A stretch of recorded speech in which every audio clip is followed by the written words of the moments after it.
Good evening and welcome to the July 10th, 2018 meeting of the Buncombe County Commission. Thank you all for joining us this evening. Let's begin our meeting with the Pledge of Allegiance. Please rise and join us in the pledge.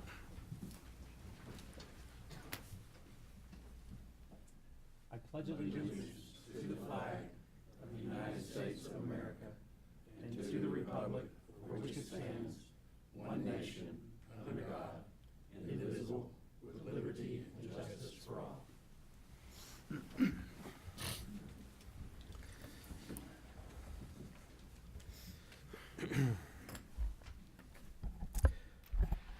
If you are like me, you've probably been captivated over the past 2 weeks by the story of the young boys and their coach who were on a soccer team that got trapped deep inside a cave in Thailand and who were successfully rescued after being trapped for over 2 weeks.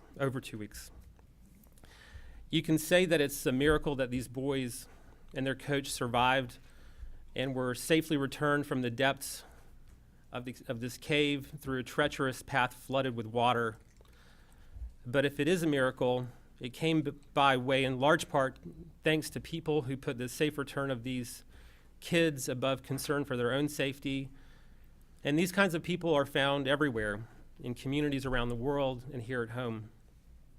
We've all had the pleasure of meeting some of Buncombe County's public safety officers and staff who play this role in our community.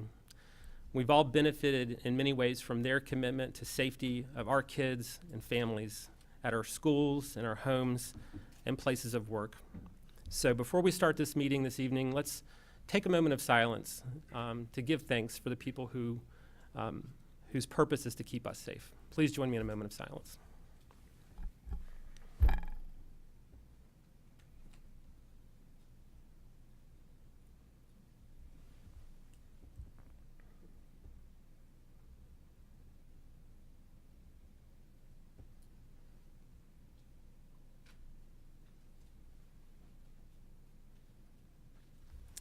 Thank you very much. Chairman Newman? Yes, sir. May I say one more thing in this? Yes. We look in the room and there's been a gentleman that stands back in the corner. His name's Jerry Rice. He always speaks. His wife, she went in for a bypass surgery. And then they found out she's got cancer. So I think our prayers need to go out for some local with him and his family at the present time. So that's one thing I'd ask the people to do is think about Jerry Rice and his wife. Thank you. Amen. Thank you. Thank you very much, Commissioner Fryer. Okay, before we start the meeting, I want to make a brief announcement that parking validation and bus passes are available for all members of the public who are attending County Commission meetings and workshops. So anyone who is at this meeting or other meetings in the county facilities can pick up a bus pass or parking pass from our staff on your way out. It's valid only for the meeting today, but we want to make it easy for folks to attend our meeting. So please feel free to use that if you use one of our parking facilities or the transit system.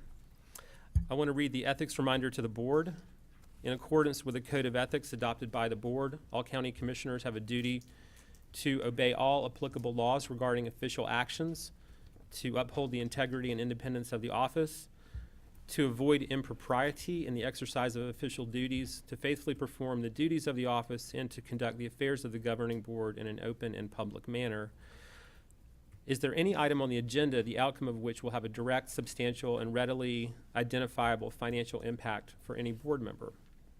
Also, does any board member have a financial interest in any public contract coming before the board today? Seeing none, all board members have a duty and obligation to vote on all matters voted on by the board at the meeting this evening. All right, we move to the consent agenda item. Is there a motion to approve the consent agenda and follow the remainder of the agenda as published? So moved. Second. All in favor, please say aye. Aye. Any opposed? All right.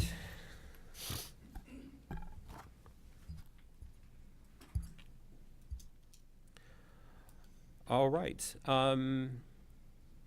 We come next to our public hearing on the Waste Pro item, and Dane, or Jim, are you taking this item? Okay, great. I had Dane Peterson down there with you, so we'll start with you. We'll go from there. Thank you, Mr. Chairman. Commissioners, Dane will be reporting on the engineering firm later in the Got it. agenda. Thank you. Tonight, you are going to be hearing from Waste Pro, and Waste Pro is proposing an increase in the monthly collection rate for collection of solid waste and recyclables in the unincorporated areas of Buncombe County. Just to give you, before they come to speak, I just want to tell you a little bit about how that process works and how we came to be here tonight. In October of 2009, Waste Pro was awarded an exclusive franchise for the collection of solid waste and recyclables in Buncombe County. They were awarded that franchise for a period of 10 years, beginning January 1st, 2010, and concluding December 31, 2019. At that time, the rate set by the commission at that time was $14.20 per month, and that was for anyone in the unincorporated areas that chose to use Waste Pro. That would be the rate that they paid. About 2.5 years later, Waste Pro came back to the commission and asked for an increase, and at that time, the commission approved a rate of $14.77 per month. That rate has been in effect since July 1 of 2012. The way the process works when Waste Pro wishes to seek any increase is they have several ways that can happen. One is if there has been an increase in the tipping fees. For every $1 increase in tipping fees, they can increase their monthly rate by 10%, up to 10% of that tipping fee, without coming back to the board. We recently enacted, or August 1st will enact, a tipping fee increase of 75 cents per ton in August. That does not meet the dollar threshold.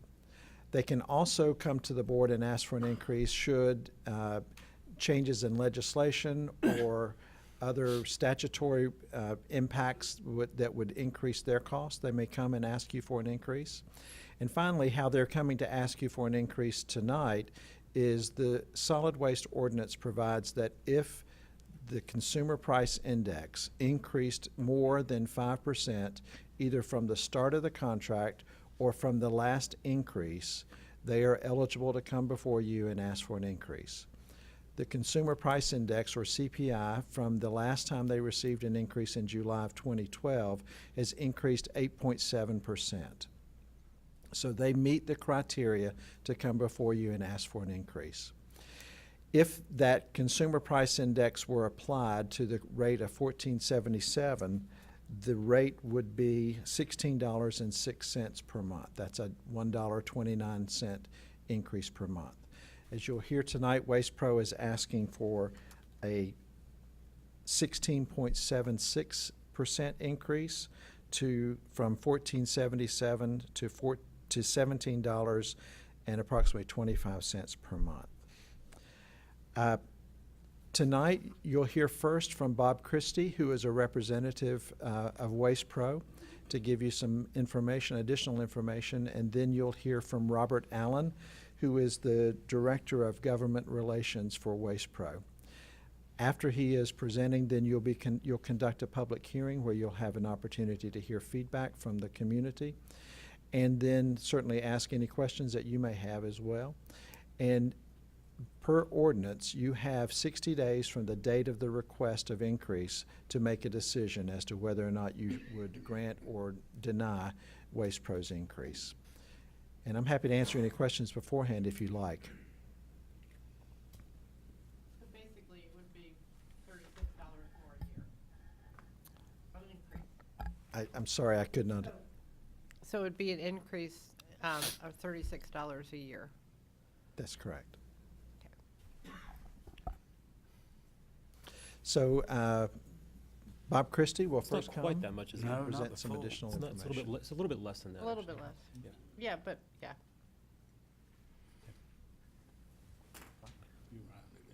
Yeah.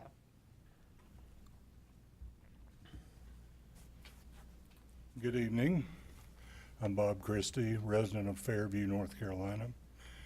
And Jim took 2/3 of what I was going to say, so I'll be very brief.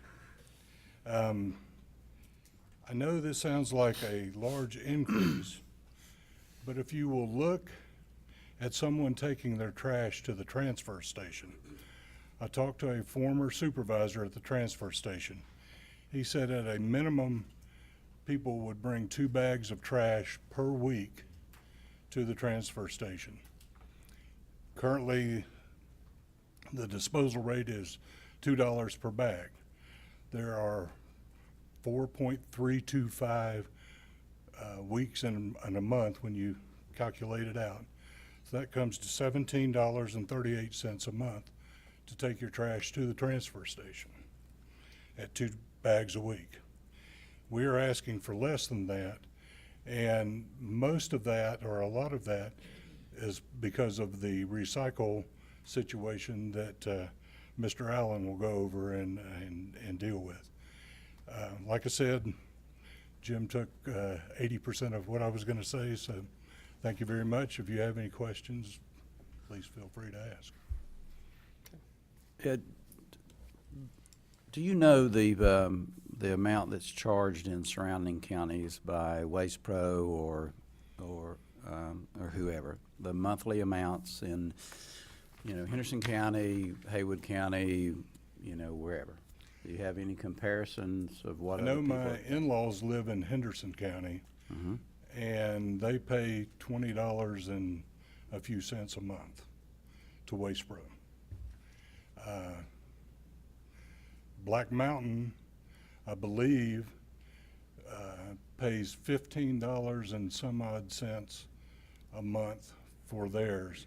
However, they absorb the tipping fee at the landfill, which Waste Pro pays the county the tipping fee back.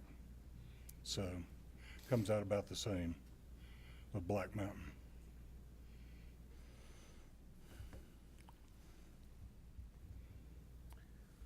All right. Thank you, Bob. Thank you.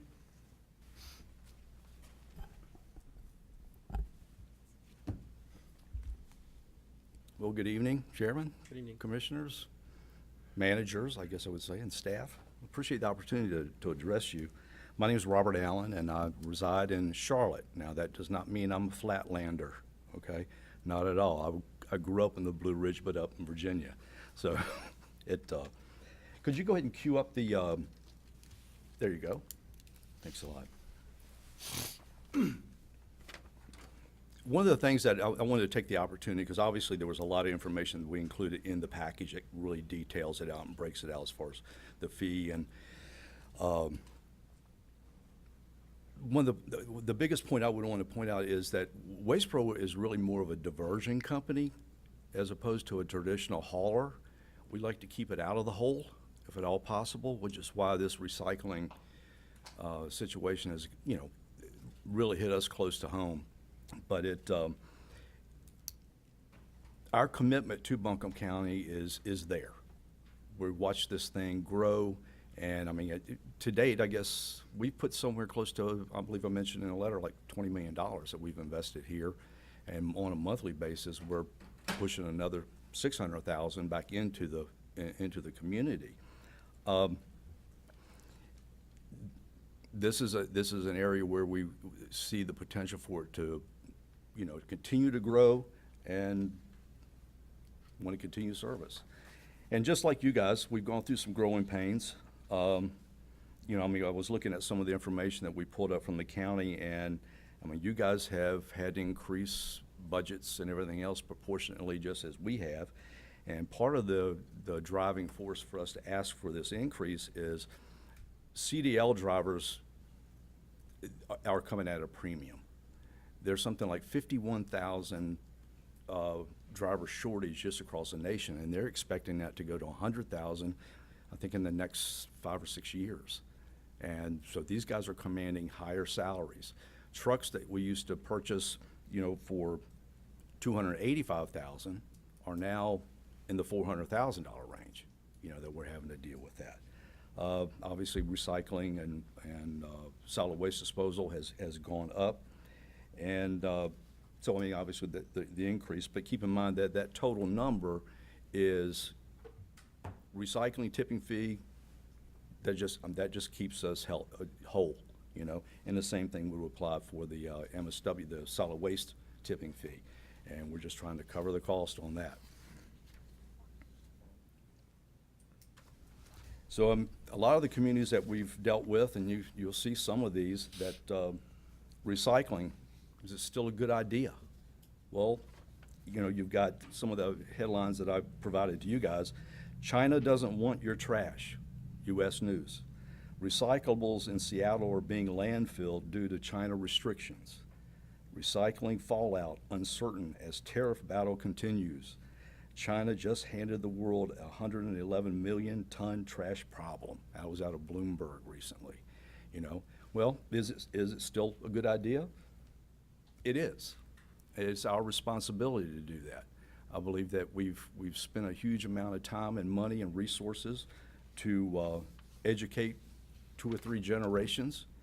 And unfortunately, part of it is that if you look over here on the left where you see reuse, reduce, recycle, we're really good on the recycle part. In fact, we're producing more recyclables than we can use, which is why they were going to China. It's the reuse and reduce that we have really faltered in, as far as repurposing these things and putting them back in there.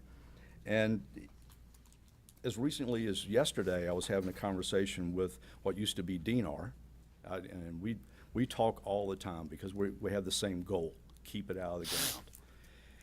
And every year, well, I'm a recovering politician. I've sat on your side of this, so I'll refer to it usually. Well, the FCA that you have to file every single year, where your full cost accounting report that you submit in there, drove us as municipalities toward participation. That they were driving that. Well, contamination is what's really killing us on a lot of this stuff. So that would be an area where the educational process, we bring them in, and the state has some plug and play, and we have some plug and play areas that we can, that will help with that. And it's a whole kit on how to educate your population and your kids on reducing contamination. But that was pretty much the highlights of what I wanted to hit you guys with. We're committed. We want to be here. And rather than diving through all of all the information is there, and I respectfully request that we go ahead and be able to do that increase. Thank you. All right. Commissioners, do we have any other questions at this time? We are going to have a public hearing, so We can ask after that, can we? Can we call them sure, back? of course. Okay, let's do that. Any comments or questions at this time? All right, let's go ahead and have the public hearing. I'll open the public hearing at 5:24. And any members of the public who would like to comment on the proposed rate adjustments with the Waste Pro contract are welcome now. All right, seeing none, we'll close public hearing at 5:26. And we'll bring it back to the commission for further discussion or questions. So, Robert, could I ask you, could you come up? The chairman is okay to call him back up for questions now? Yes, sure thing. Okay. Y'all probably both should come up. That might make it easier on everybody, sure. It's kind of like the Bob and Rob show. However you want to do it. So, as recently as yesterday, I received a call of service-related, and actually was a subdivision that had not been picked up timely and hadn't been picked up before. Certainly those things, can happen. Normally they would probably happen when the weather is tough up here. I think that's probably more acceptable from a consumer standpoint than this time of the year. So I'd just like to hear your discussion on service, what you're doing, how that affects your cost. I understand that I understand that reasonable increases are expected. I think the public expects that. you know, and I think that the model is a little bit skewed, and I may have a question for our interim manager on that. Maybe look, you know, how can we look at the model for it to better work for you guys as well as the consumer? But could you talk about that and the service side of it, what's going on, how that has affected, you know, you guys, and you know, what your just some thoughts on that, if you would. Well, it's a people business, and it sounds really simple that you drive around, pick it up, and take it away, you know. And unfortunately, sometimes we'll run into situations to where, one, it could be a new driver, or it could be, I mean, I know nobody ever puts their garbage out late. We just miss it, you know, and that happens from time to time. Yeah, that doesn't work with me when I tell them, I can tell you that. So. But you know what we do when that happens? I mean, because there's cameras on a lot of our trucks, you know, doing a 360. And what you do is you go out and pick it up. You know, whether you run a pup truck out or we have a supervisor come out and do it. I mean, the whole idea is to respond and get it up off the ground. It doesn't matter, you know, whose fault it is. You just get it. But yeah, they are. And every now and then we'll have a substitute driver that will come in, not familiar necessarily with the area. And of course, we try to keep our guys doing the same routes all the time to where they know them inside and out, you know. And having grown up in an area very similar to this, it's real easy to miss a goat trail, you know. I mean, some of these areas, it's really tough to get up in there, and they'll be by them before they can. But are there going to be misses? Absolutely, you know. But the whole idea is to respond quickly, get out there and get it out. Of course, you know, we've got the bear issue, so you want it gone as quickly as possible, and respond.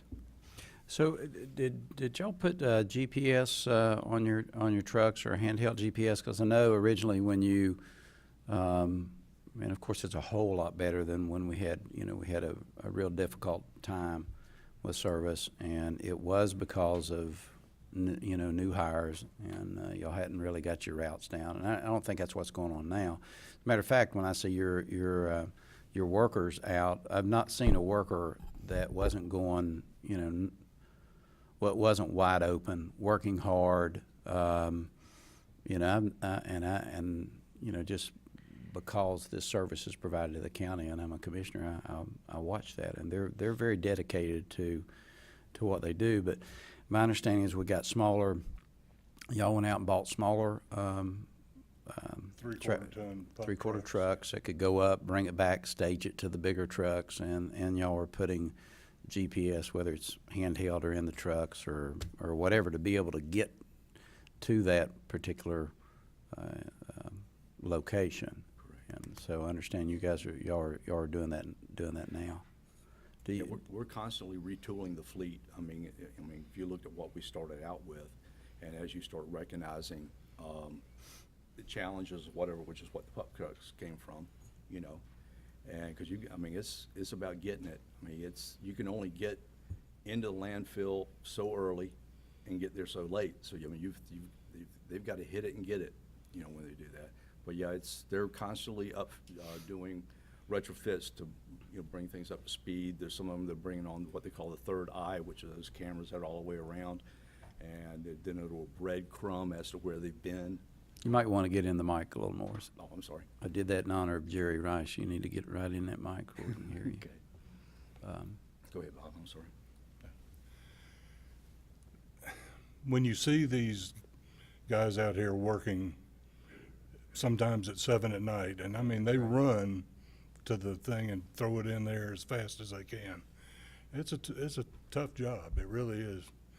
And try to give them a good living wage in which to live on, but it's hard to find people to do that at all times, particularly the drivers.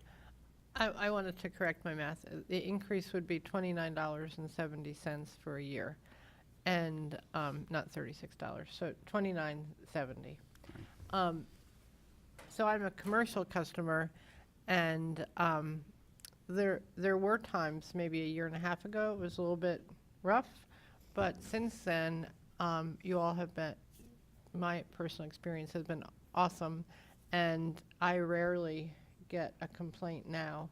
And we do live in a challenging area, and the bears don't help the situation. Yeah, I would have to say, you know, that for those that didn't get their, if there's an individual that did not get their trash picked up yesterday, well, your service isn't good. But it has improved, for that one person, okay? We all understand that because they didn't get their trash picked up. But, you know, it has dramatically improved, and I don't know what, you know, what's acceptable or not, but I want to be very clear that the people that you have working for you, you know, are amazing. The other question I have is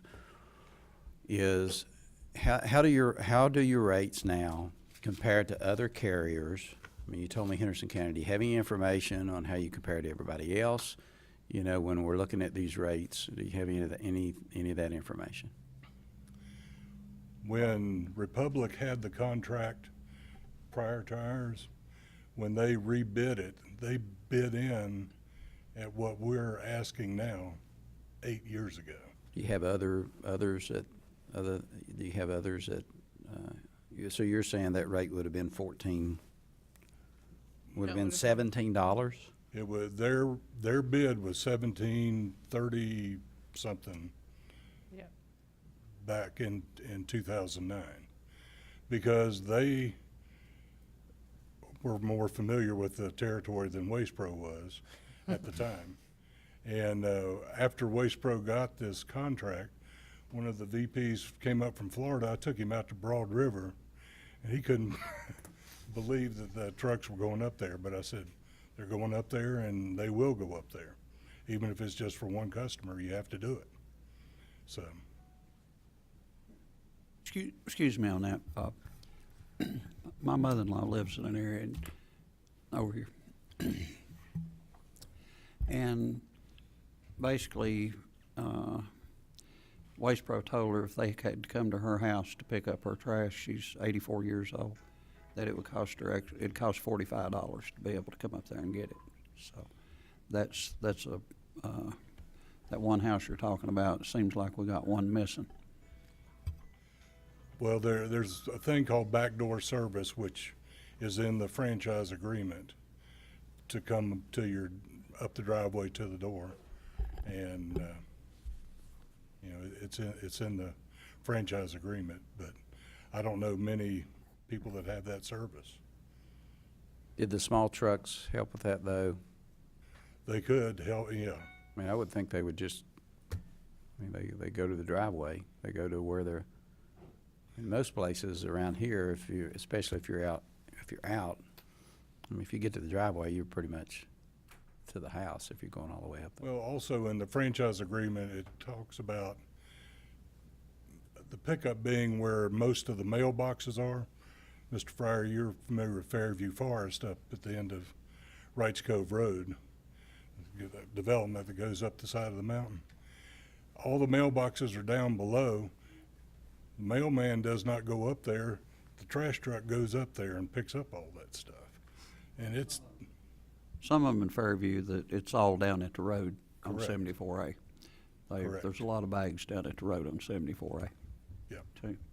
So some of them roads, they don't go up, so.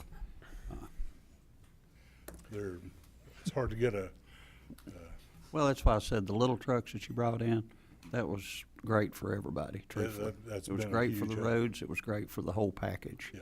You know, and I'd like to see that, especially for elderly people, that they might need some help, that can't afford the $45 a month. well, and if you'll let me know about that, I can contact them and make sure she gets picked up at the regular rate.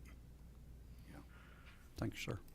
And keep in mind that provision that Bob's talking about, well, you can address that as far as our input into the contract. Yeah, we had no input into the contract at all. Mr. Frew and I just talked about that. He drew the contract, I guess, in 2009, the franchise agreement. Waste Pro had no input into that. None of the companies did. You know, and you alluded to something that I think, I mean,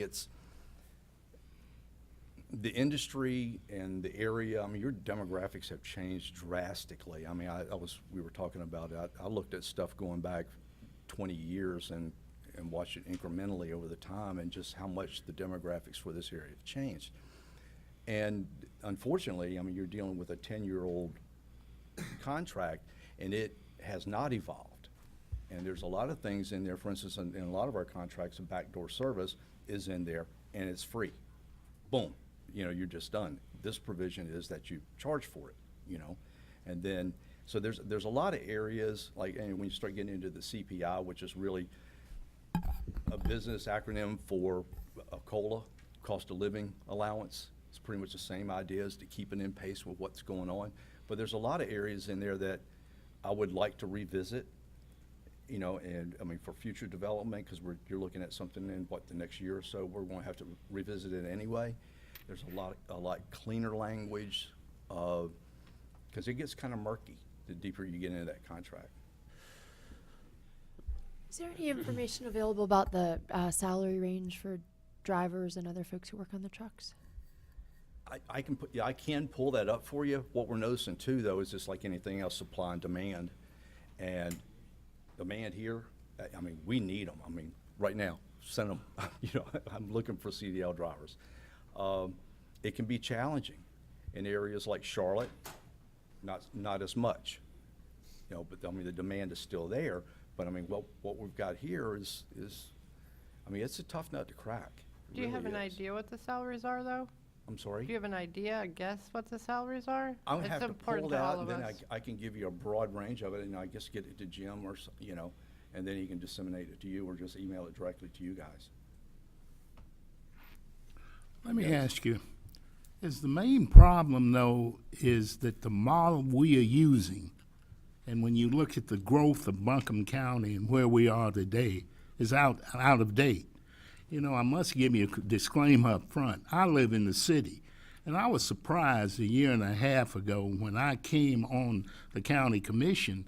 I was surprised at the number of complaints we were getting from the county, you know, about not having trash picked up or whatever. And then when I started asking questions, though, and how you miss people and all, I thought that it was like the city where we all have the trash pickup.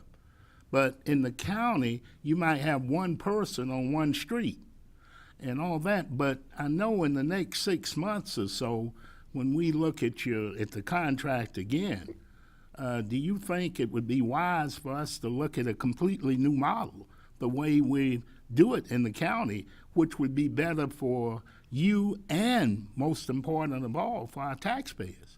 Because what we're doing is outdated. You know, and I know nothing about trash, but common sense tells me what we're doing is not going to get any better. We've been talking about the all-in since this came about.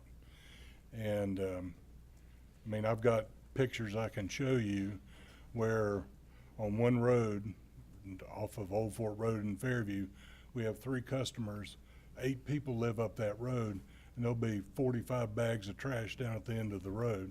So you know 3 families haven't produced all of that. Everybody takes it, but Waste Pro picks it all up. Because they don't want to, you know, you can't go through there and say, you know, this person pays and this person doesn't, and throw it. They just pick it all up and take it. Do you know what the base starting salary would be? Just Honestly, yeah, I don't. Johnny was unable to come, the gentleman that runs our facility here, and unfortunately, I'm not privy to that. I don't know. I don't know either. I'd have to pull it up. But I'll get the information and get it to you, for sure. But no, I completely agree with you. I would invite conversations. Obviously, you don't want to have a forum, but anytime you want to meet and discuss this, there's some areas where there could be some huge improvement. I mean, let's face it, I mean, some people, well, it's like Bob pointed out, it costs them more to take it themselves than it would be for us to pick it up. And, you know, I mean, I remember as a kid walking down those fire roads, and it was like an appliance burial ground where people would just back up in there and shove it off, or just, you know, and that's where the all-in helps a lot. Because then everybody, there's no, everybody's participating, it's going in, it's cleaning up your county. Does, we do a lot with the Justice Resource Center with hiring, folks who, might be hard to employ because of criminal history. Do you all, have any partnerships with them or seek out any? Well, we are definitely a second chance company. Okay, And so if you have connections that we don't have, I want them. But you cannot get your CDL license with a criminal Right. background. So the good news is the pup trucks and that sort of thing are with small felony, enough that you don't have to have this. with misdemeanors as well as felonies? Certain misdemeanors will keep you from doing that. Certain levels of misdemeanors will do that. Maybe, Just a driver. maybe Jim could, because the Justice Resource Center, that's, it's a jail diversion program, and maybe that would be a good partnership. Yeah. We'll look into that too. So let me ask you a question on contract. This may be a question for this side of the room over here. Okay, you have a contract until when? December 31st, 2019. 2019, okay. Which basically that contract says is that you are the sole trash pickup company. That's the main thing from your side. That's the big reason for having the contract, right? Correct. But some of the things that are in that contract, my question is this: can that contract be renegotiated but not canceled? Can we not go in, to Commissioner Fryer's point and to yours, Robert, about the pickup for the elderly person? Can we not go in there and change that as long as we don't cancel the contract, the term of the contract? Is that doable? I'm sure it could be done. As long as, There is provision in the ordinance for such modification. It just require that the county and Waste Pro agree to the changes. I would just say that I'd be a little leery about doing that. You may want to do some modifications, but I would still go forward with a rebid. And the reason for that is you haven't done it in 10 years at that point. The second thing is, going back to Commissioner Whiteside's comment, there are other models you can look at, and what I would propose is the staff look at those and look at what some other counties have done, do some study during this time period, and come back to you with what the options are. And you've got plenty of time with 18 months, and what we may look at is bidding it several ways.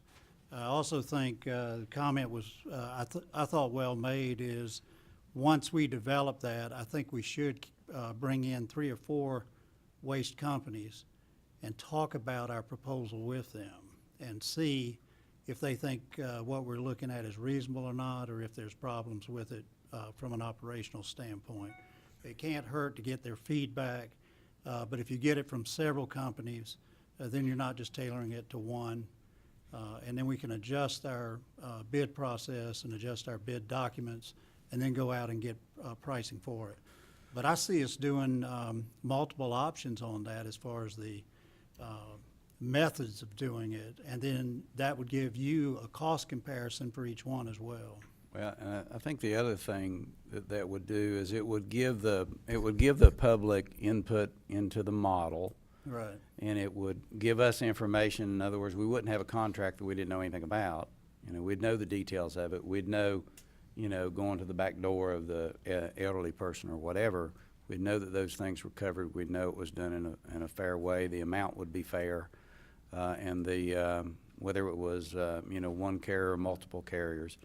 And the advantage of bidding it out after 10 years is the public's assured they're getting the best possible price because it's a competitive bid. Mr. Presley? Yeah. I just got an email from someone, and we get them regularly, and said 3 weeks it's been that his has not been picked up. And now whenever he calls, he don't get no response at all. Before it was, we'll be there within 24 hours. But my question is, with this increase, what are you looking at? Upgrading trucks? You already said getting drivers is a hardship there, or putting more trucks on, or putting more people on, or what is the reason for the? You said the trucks have went up in cost. Yeah. Right. Yeah, because you can only keep those obviously in there, in the fleet for so long, you know, and obviously in some of the areas that we're having to address, you retire some of them quicker than others, you know. The biggest reason for the increase is it's been, what, 6 years since the last one. And if you look at how you calculate your CPI, even using your formula, it doesn't keep up, you know, with what's really happening. I mean, if you follow the CPI, then it would. You know, if you had the one, for instance, that was consumer price index that included trash, water, and sewer, it also would have all, you know, would have all that in there, and you just tie it to that, and if it goes up 2%, then you go up 2%. If it goes down, it goes down. But the way it's calculated is you got that formula in there that where it doesn't keep up with inflation. You know, you're always behind. Well, obviously that gets magnified over a period of time, you know. And so that now we're just wanting to keep up, you know, and like Bob said, I mean, it's still, what we're asking for is still cheaper than the competition bid 9 years ago. You know, so that's, and we're finding that, I mean, we're still coming in lowest bidder, and quite frequently, you know, with all of our contracts, and everybody else is $2 and $3 higher per unit, you know. And subscription service is tough, because you'll have one stop, and you may drive a mile, you know. Well, you still got to have that truck on the road, you know. But if in an all-in situation like we were talking about it, then you got everybody in between, and that can help, because it goes back to efficiency. But that's what we're trying to do, is that and cover the tipping fee cost, because all that's gone up for recycling and for MSW. We want to cover that cost, and then just bring us up where we need to be. I guess my question was, I wanted to hear that we're not going to get all these emails about Waste Pros not pick the trash up, is what I wanted to hear. Well, I mean, if I you took, understand. yeah, I mean, if you got one, and I get it, because I've been on that side of it. You know, I would get, what if I got 3 phone calls? I didn't get my trash picked up, and I'm living in a town of 30,000. What's the percentage of that in real life? Now, I hate that they interrupted my dinner to tell me that their garbage didn't get picked up, but a lot of times I suggest that you kind of, I get it, but in real life, given all the challenges, you're going to always get an email. You're going to get a phone call. I mean, it's a people business. It's going to happen that they're going to miss somebody or something. And all you can do is just keep hitting it. But when you back into it, as far as what the percentage of misses is, better than any pitcher in the major leagues. We don't want you to have emails. I don't know. I don't care about the emails. All right, Commission. So these are a lot of good questions and discussion. So let me share a couple of thoughts. I mean, I think we have a couple of different options that we can think about. Waste Pros put a proposal on the table in front of us for specific change.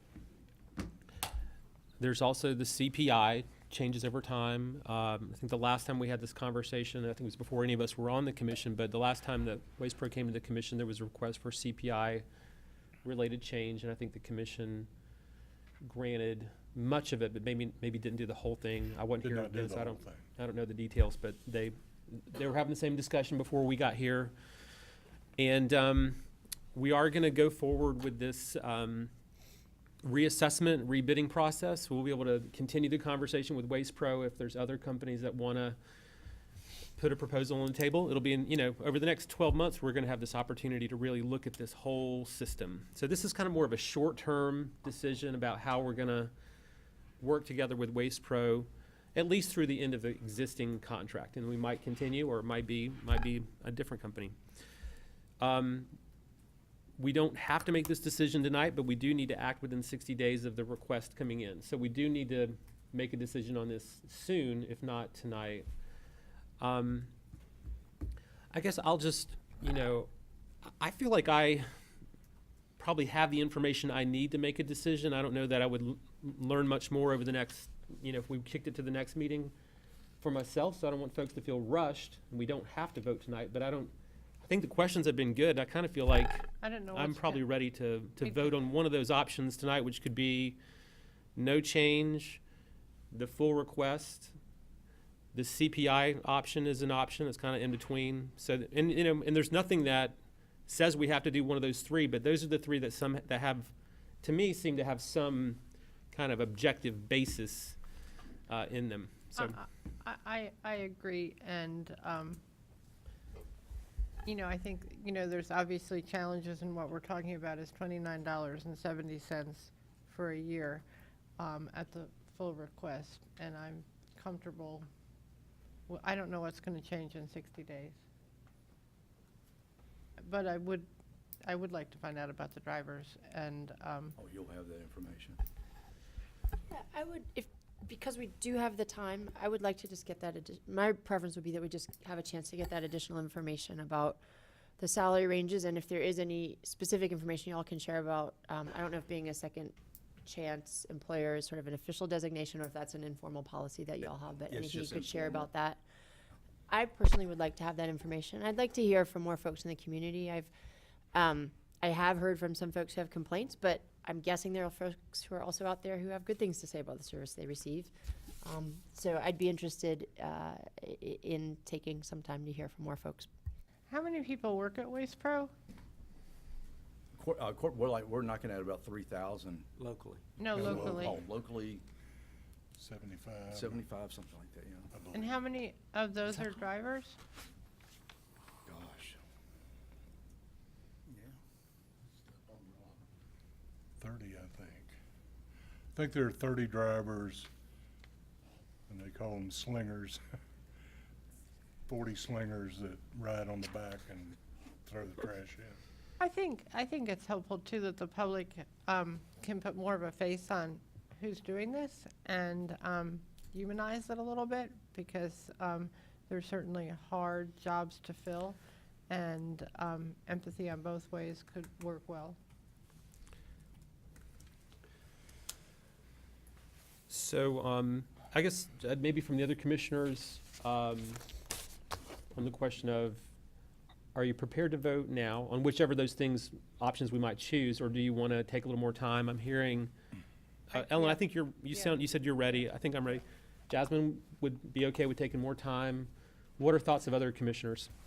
I think I'm ready because on the positive side, I have 2 commercial dumpsters and had them for 8 or 10 years, and they're within 10 minutes every time on the front end load of it. So I'm hearing from residential, the commercial end, I'm very happy with what it is, and I could help make the decision now. Okay, any others just on the question of tonight versus let's maybe wait till the next meeting? Anybody else want to chime in on that? Just on the number, which go up, but do we want to go all the way? Okay. I'll go pick it up. I think I'm hearing a majority saying let's go ahead and make some decision this evening. Anybody who hadn't spoken want to argue the other side? I don't think we're in a hurry. I think we need to discuss this more because I'm concerned. I know it's a small amount, but 17% is still a lot, and we've got to think of our constituents in doing this, and I want to be fair to them. And I know even though I'm not paying it, but I'm representing people who are.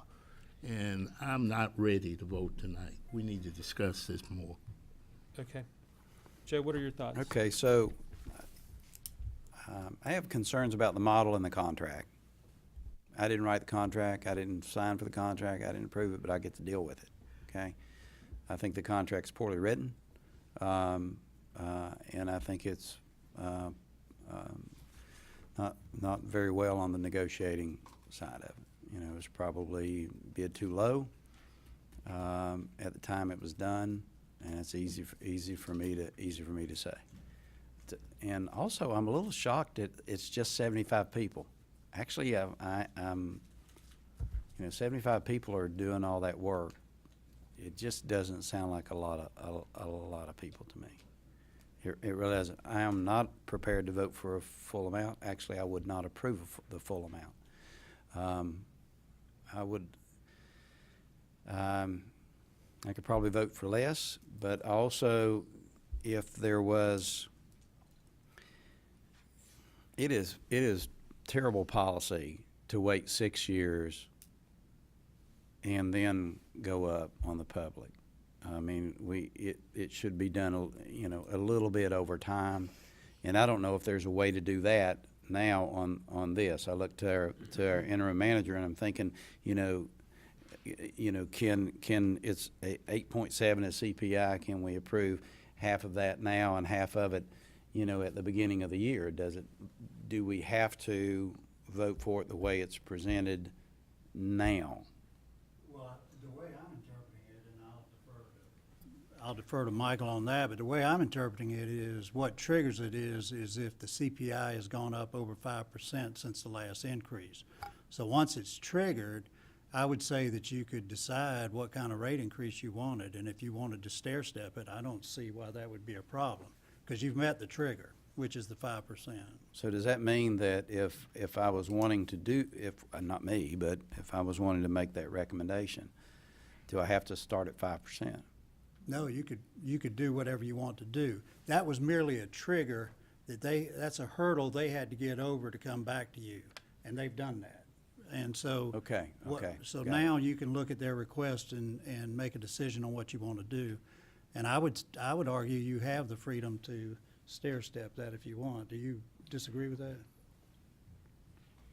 I think that it might, if you do it in two separate processes, it might cause trouble with another 5% reading. I think you could read it both ways. I think the preference would be to have such a decision now. Part X% now, X% in 6 months or something. So you're Yeah, saying, that's what I was saying is you would make the motion now so that you would know you're going up here and then 6 months later. Don't come back in 6 months. Right, that's what I'm Make the saying. decision now. Yes. yeah, that's what I meant. Yeah, I meant that if I was going to, say 8.7%, 4.35 now, 4.35 in 6 months, can that type of motion be made? Yes, sir. That is the answer. Okay. So we're somewhat divided on the question of doing it tonight or not. But if someone wants to make a motion, if it gets majority support, it can move on tonight. So I'm going to make a motion. Go for it. Let's see if. We'll let's see if what we can- happens. And if nothing passes, we will take it up again at our next meeting in all likelihood. So, but let's see if there might be an approach that a majority's. I'm going to make a motion to approve a 4.35% increase. What would that be? How much, what would that be in cents? Thank you so much. I can tell you, hang on. So it's You got, it's 65 cents a month. 15.50. So we go, somebody do that, a couple people do that, please. That would be great. Times So it's like a 4.3. $1.37. Yeah, dollar. No, it's not that much, Four- No, it's not. 4.3. Take it to It's 1541 to start with, Oh, gotcha. 15.41, yeah. and then another, Hang on. 4 point, That's right. it's 4.77 now, right? correct, 1477. I'm sorry, 14.7 now. Yeah, All right, hang on. that's right. 15. So the proposal's for 4.35% increase now. And is there a second part to the motion? Okay, That would take the rate to $15.41. 1541, which would be up from 14. Is that what you said, Commissioner Fryer? 70 cents. You said 1541? Yeah, I apologize for doubting your numbers because they're usually dead on. Yeah, well, that's a good guess.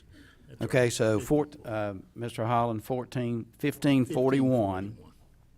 And that is a, what, 4.35. okay, and what, how many cents is that? No, cents. 1541 minus 14.77. 70. It's a 64-cent increase. Increase. Offer. Okay, so, You off, yeah. and then in, when is the contract up? December of next year. What's the midpoint of between now and okay, and then April 1st, for an additional 4.35. That's my motion. I'll second it. All right. There's a motion to increase the rate by 4.35% immediately and an additional 4.35% in April, which would achieve the CPI total, but in a two-step process. There's a motion and a second on the table. Further discussion. I'm supportive of this, but I would like to get the employee's information, and then also, we already have in the works reaching out to our the Justice Resource Center, and I would like to see some discussion and dialogue about that. Yeah, I'll get that information. If John was here, he would be able to answer that question for you right off the hip. Any further discussion? Can we just clarify process? Oh, yeah, thank you. I think we discussed earlier, can we just clarify process around how this vote? If it's not unanimous, it will require a second vote. Is that correct? Wow. And even if we, but also if we didn't come to, if a majority didn't approve some plan tonight and we did it at our next meeting, it would still require two votes. Ultimately, if the first vote doesn't pass unanimously, it requires a second vote, whether that happens tonight or at some other meeting. Thank you. All right, any further discussion on the Well, motion? so that's good, because by the next meeting, they can have all that information. Just vote for it. All right. Yes. Okay. I'm going to support the motion. I think I think achieving the CPI and being made whole on that is fair from a business standpoint. The contract, I think it doesn't require it, but it certainly contemplates that. And so I think that's fair. And I probably would have supported the whole thing tonight, but a two-step process is okay with me as well. And I think that this opportunity to relook at the whole contract process that's a great opportunity to continue looking at more.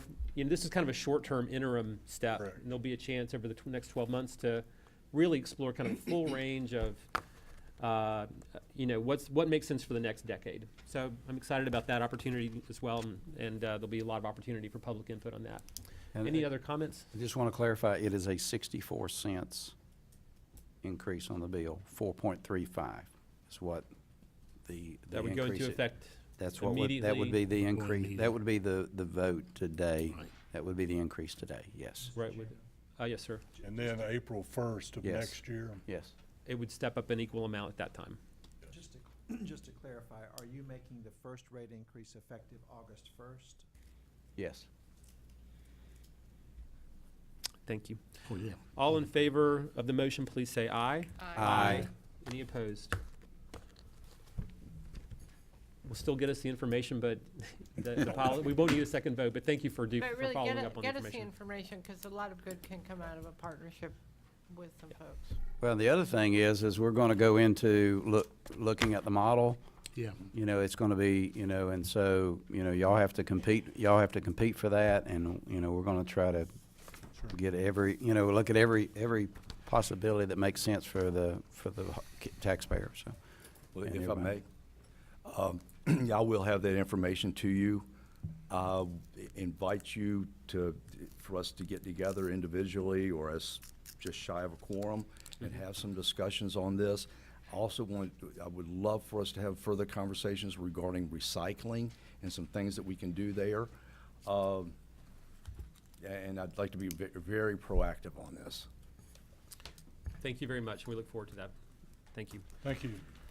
Okay, the next item on our agenda is our county manager's report. And I was negligent at the beginning of the meeting and not more formally welcoming George Wood. He was with us at our last meeting where we were making the decision about the appointment of Mr. Wood to serve as our interim manager.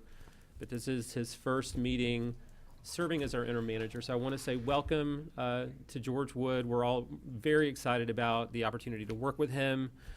Appreciate the paper's coverage of some of his previous work in local government, which is very extensive. And so we feel fortunate to have you with us for the remainder of this year and perhaps early into next year as we go through a search process on the permanent position and try to get some good things done in the meantime. So thank you. Thank you.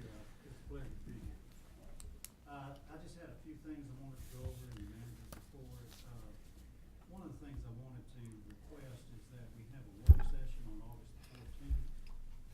And the purpose of that is to discuss three things. One, we hope to have, not hope, we will have the pay plan back at that point.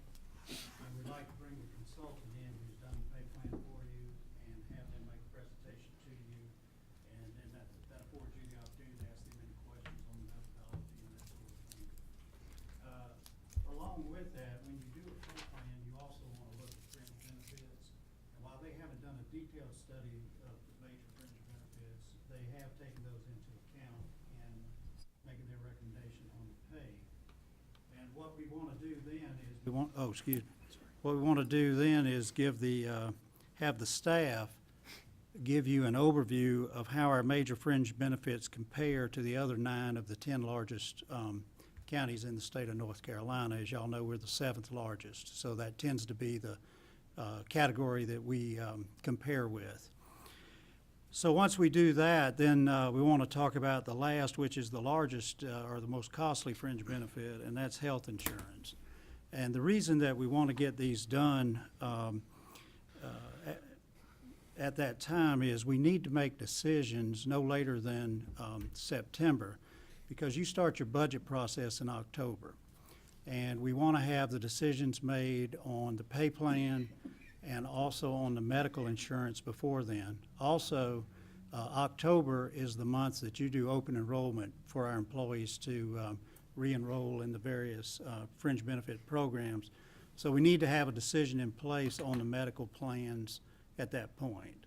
So our idea is to have all of this discussed on August 14th, and then that gives you 3 meetings, 1 more in August and 2 more in September, that we can hash this out and hopefully make a decision before the October meeting.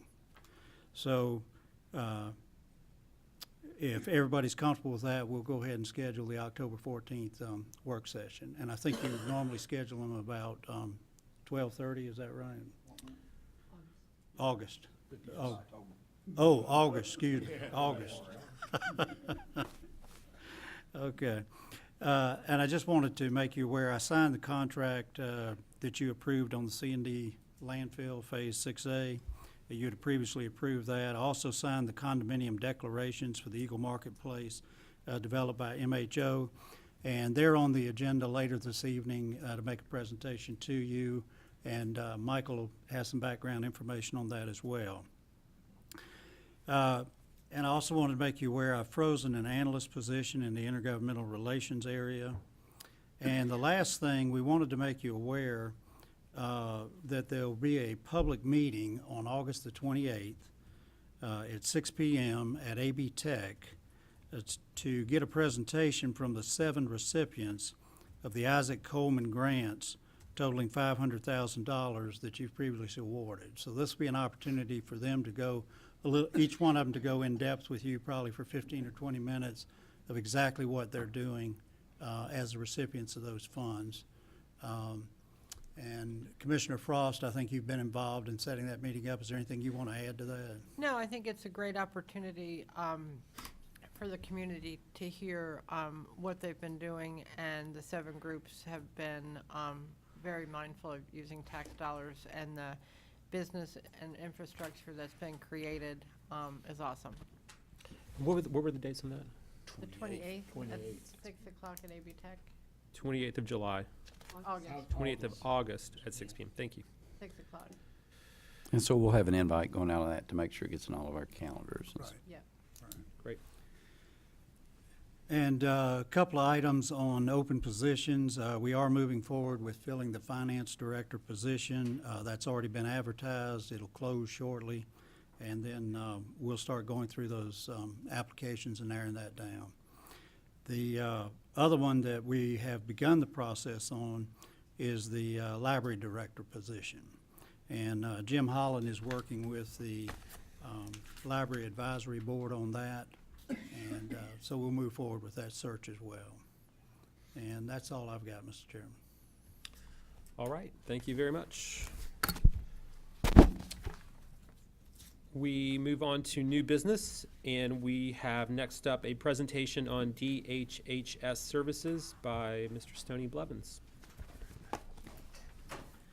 Good evening, Commissioners and members of the public.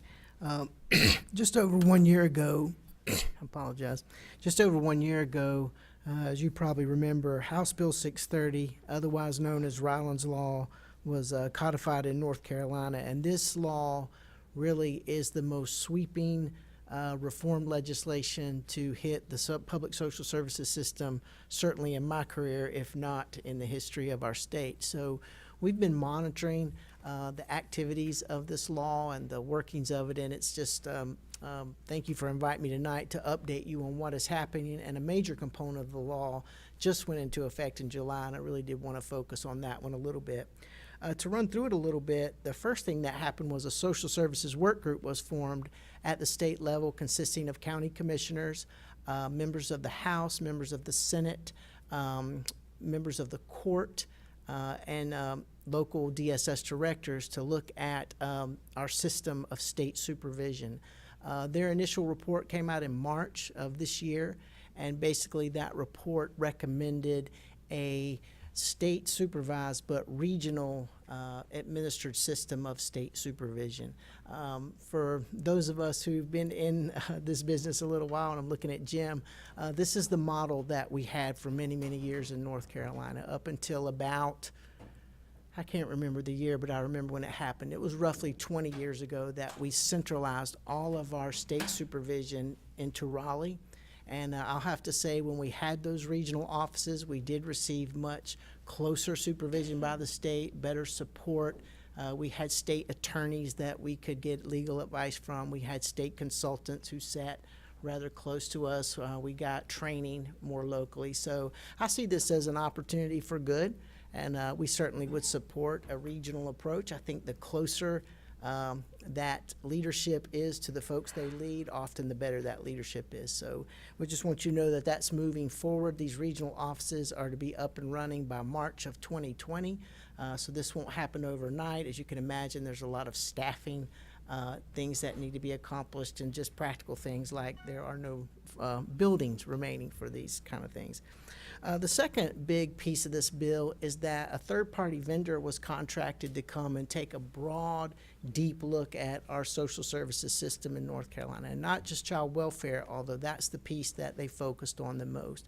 I want you to know that our staff have been very involved in this process. We have sent staff from across the agency to multiple meetings, work groups, strategic planning sessions. So we are doing our best to make sure that our voice is heard in this process, and we've certainly invited anyone who wants to come and look at the child welfare and social services model that has been developed here in Buncombe County, and we've had quite a few takers on that in the last few months. Their report is due in August, and in September they will present that initial vision for social services reform to the Joint Legislative Oversight Committee on September 11th. So we will certainly be anxiously awaiting that report to see what that might say. The one that I bring to you specifically today is in that bill a year ago. It created local written agreements between the state Department of Health and Human Services and the counties for provision of social services. Now, in some ways, the MOU is new, but the relationship is not. So in North Carolina, we have a state-supervised, county-administered system. So in essence, the county staff, the county director of social services, as well as the county public health director, and in our case, in a consolidated county, the local health and human services director really acts as an agent of the state, although we are county employees. And as you well know, by sitting on that commission, the county also funds a large majority of the local services to our citizens. But this was just codified to bring some kind of working agreement between the two. I do think that that document does bring certain challenges and opportunities to us, and I certainly included a copy of it in your packet. It's 20 pages long, so I won't go through every piece of it. But where I think it gives us opportunity is it really puts a little bit of onus on our state supervisor to begin supervising us appropriately again. I think what happened over those 20 years of centralization is that our support and supervision really began to wane, and I think counties began to have to supervise themselves. And I think in some counties that worked very well. I think Buncombe County is one of those because we did have support from our local leaders. We did have the resources and the vision to create a strong local social services system. But in some counties, they're somewhat resource challenged, and they may not have had all the opportunities to do that on a local level. And so this really does, in some ways, hold our state supervisor accountable to deliver a consistent supervision across the state. I see that as a positive thing, and Buncombe County certainly does not resist that effort. I think some of the challenges, and just in the spirit of transparency, some counties have really struggled with this document, and upwards of 20 to 25 counties have either considered not signing it or had their commission pass a resolution concerning it, or sent a very detailed signing statement. You need to know that the department sent all of those agreements back and refused to accept them. And I think the reason for that is some of the measures in the document for some counties would be impossible to reach, often for situations beyond their control. There's also a few measurements in there that really are hard to find in the policies that are quoted. But all in all, our stance here in Buncombe has been that these are state or federal requirements, and most of them are already in law, and writing them in a document does not make you any more responsible to comply with them than if you didn't write them in a document. Also, the MOU is a part of state law, and so I really do not think as agents of the state and as local government we really are going to disobey state law. And I also would say in Buncombe County, I feel reasonably confident that we can meet the majority of these performance standards. And where they are impossible to meet, I think our job is to advocate for system reform. And one example in that document is 1 year to permanency for children in foster care. Our state law doesn't allow you to have that permanency planning hearing until 1 year. The federal law is a little different. So they want children to be either back home or in a permanent home within 12 months. But if you can't have your court hearing in until 12 months, then obviously that child is not going to get back home in time. So I think that's a systems issue, and we will advocate for reform on that, and we're more than happy to do that. But it still doesn't keep us from our duty to get children back home as soon as possible in a safe, stable home. So we don't even really have a problem with that one.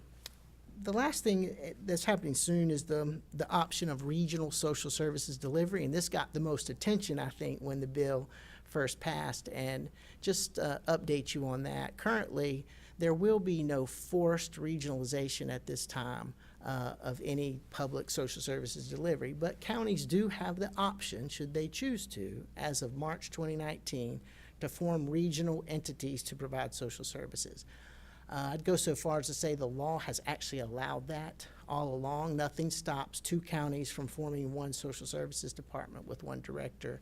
I am glad it's a county option, and that this will not be forced upon us, because I do think there are certain challenges and difficulties in a regional service delivery model, primarily around governance and also around funding, because I think it's very difficult to take 2, 3, maybe up to 7 counties with 7 county commissions and come up with a single service delivery model and a single funding model, which would require equal participation from all 3 to 7 of those counties. So just to go on record, I've been forthright about this. I do think collaboration, regional collaboration is a good idea. I do not think a locally funded, regionally supervised system would work very well in our state. So in light of that, that's the overview, and you have the document before you, and I do know it's on the website for citizens who want to look at it. I really just wanted to open it up for questions and see if you had questions about the document, knowing that it does have language in there about state performance improvement plans, corrective action plans, withholding of state and federal funds, as well as state takeover. So these are pretty, for some people, this is new language, and I just wanted to open that up and see if you had any questions or concerns or comments. I have a quick question. Thanks for this presentation and walking us through it. Do you have more information about the Child Wellbeing Transformation Council? The Child Welfare Being Transformation Council is still in process of being formed, and it will be a statewide committee that really will focus on collaboration between large systems to ensure that the various systems that work with child welfare are working well together. I think that actually that council is in the process of being chosen. It has not begun yet, but it will begin in this fiscal year. So just a comment. So in looking through the documents, most of this is just making sure that the training and data and that the work's being done properly and timely and accurate, and which, is being done now. Yeah. So that's why the MOU doesn't really give you a lot of pause there. Right. And it's a very small subset of data based on what we do. So, I mean, I'm being literal about this. If I were to print out all the laws and policies that govern all the work that we do, it would literally be above my head. So, we have about 8 pages of performance standards, which are 1 or 2 in most of these service areas. And just to give you an example, the one in food and nutrition timeliness, I've been here 6 months now. We have never, in my tenure, and Jim can speak, not met that timeliness standard in food and nutrition. We've never missed our Medicaid report card. We're top 5 in the state in child support outcomes. So really, those kind of things don't worry us too much. And a lot of the other standards are really based on our effort. So if it says we need to initiate 95% of our cases on time, I have no problem with that, because that's an effort issue. The only ones we might have some pause with are the ones that we genuinely have no control over, like whether a parent might mistreat their child twice. Okay, thank you.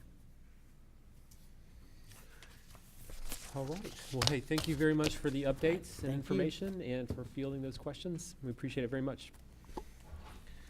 So, Okay, the next item on our agenda is an amendment to the resolution on fees and costs for FY 219, and Matt Cable will present the item. Good evening, Mr. Chairman and Commissioners. As you've noted, the item before you is an amendment to the resolution setting the fee schedule for FY 2019. The purposes of this particular amendment are to include the mountain mobility fares first and foremost in the fee schedule, but also to include a proposed fare reduction for our deviated fixed route service from the current fare of 50 cents to a fare-free service. Deviated fixed route service are the 3 Trailblazer routes that we operate in Black Mountain and Swannanoa area, Inca, Candler, and also North Buncombe, serving areas of Woodfin and Weaverville. So it would be those 3 routes where we are proposing a fare reduction. The reason for the proposal largely deal with declining ridership trends that we've experienced since 2014. This is on par with what we're seeing nationally in public transit, which is a decline in ridership. As the economy has improved, people's access to other forms of transportation has also improved. The second reason is the cost of fare collection itself is actually approaching a point where we are kind of breaking even or potentially exceeding that cost. Some of the things that go into fare collection are real fixed costs, including the purchase of fare boxes, which can range from around $1,300 or $1,400 per fare box to upwards of $7,000 and $8,000. So that's a real fixed cost, which happens when we purchase and acquire a vehicle. Other costs are labor costs for actually counting the fares, preparing deposits, those sorts of things. So those costs combining together are exceeding what we're actually collecting. There has been an expressed interest in looking at fare-free options for the Trailblazers. They are feeder routes into the city of Asheville, so they provide connections to both Haywood County Transit on our Inca Candler Trailblazer, and then all three actually feed into the city of Asheville's fixed route system. So when a person needs to ride into the city, they're paying a fare on the Trailblazer route and then also paying the city's fare on that service. So it's increasing the cost for that particular rider. And what we feel would be more accessible, certainly more affordable opportunities for public transit options for the citizens of Buncombe County. In looking at and exploring a fare-free option, there are certainly advantages to and disadvantages that we evaluated. The principal disadvantage is a loss in fare revenue, but as we've explained, the actual cost of collecting those revenues, again, we're kind of at that breaking point where we're going to exceed what we're able to collect, especially as ridership has declined. So in 2014, we were collecting an average of around $14,000 annually in fares. We project that number to be $11,000 in the current fiscal year, which is just wrapping up now, and then in FY19 that would decline to around $10,000. So we're seeing with the loss of ridership also loss in fares.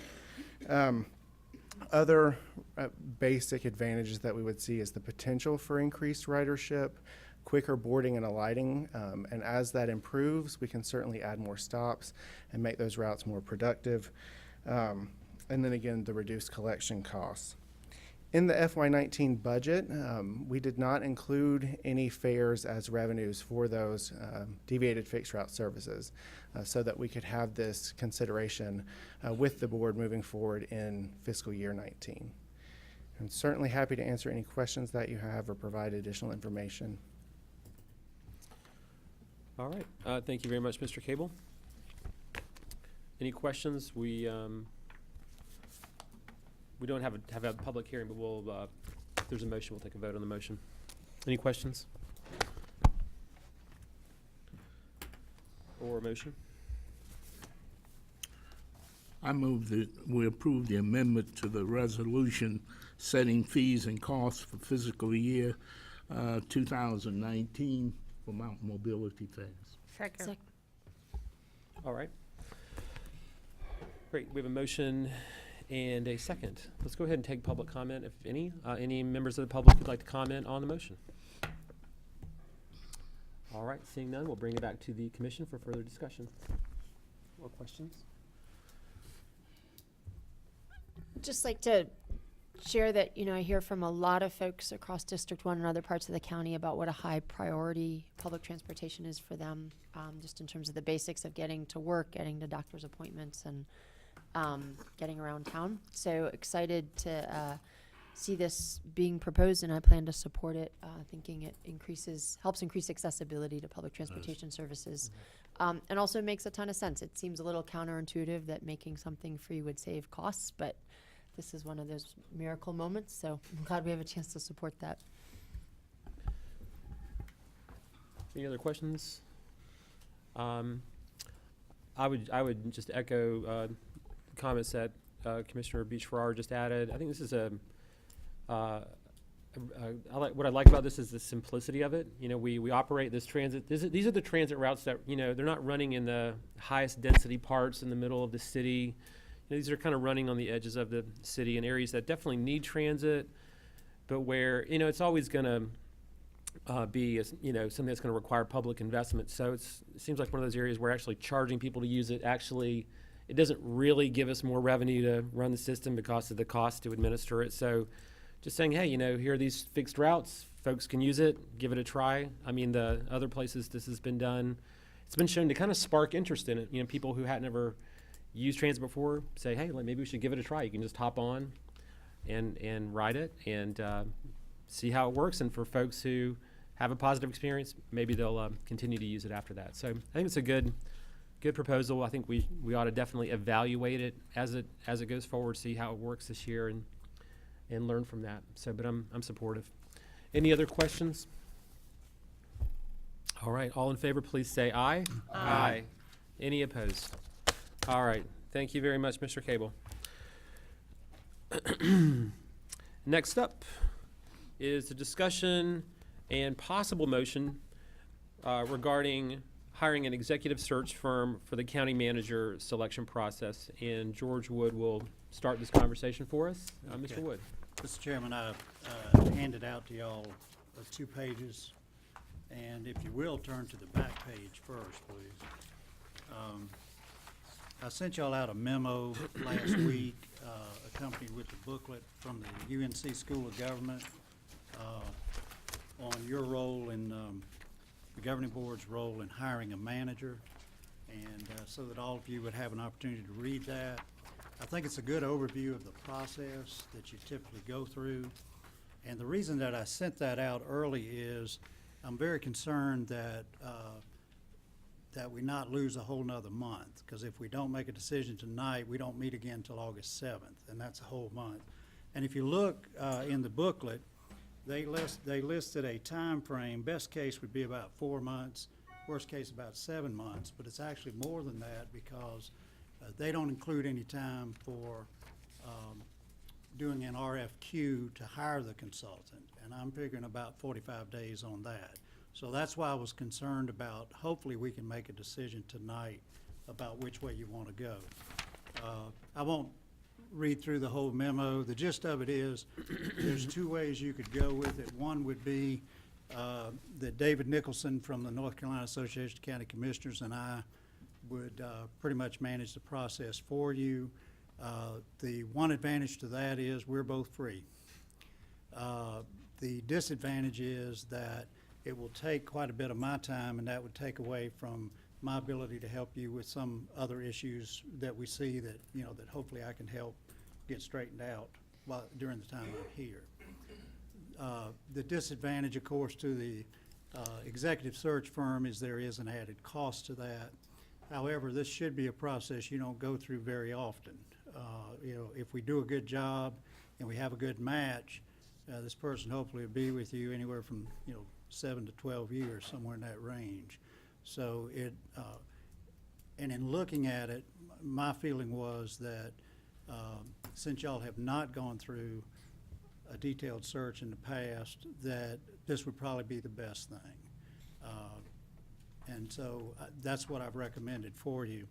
What I'd like to do now is just go through, if you turn to the second page, and kind of go through these steps just so the public gets some idea of what's involved in this. Of course, number 1 is what we're doing tonight, discuss key elements of the process and establish a schedule. Number 2 is the Board of Commissioners decides whether to use the interim county manager and North Carolina Association of County Commissioners consultant or an executive search firm, and that's the decision we're asking you to make tonight.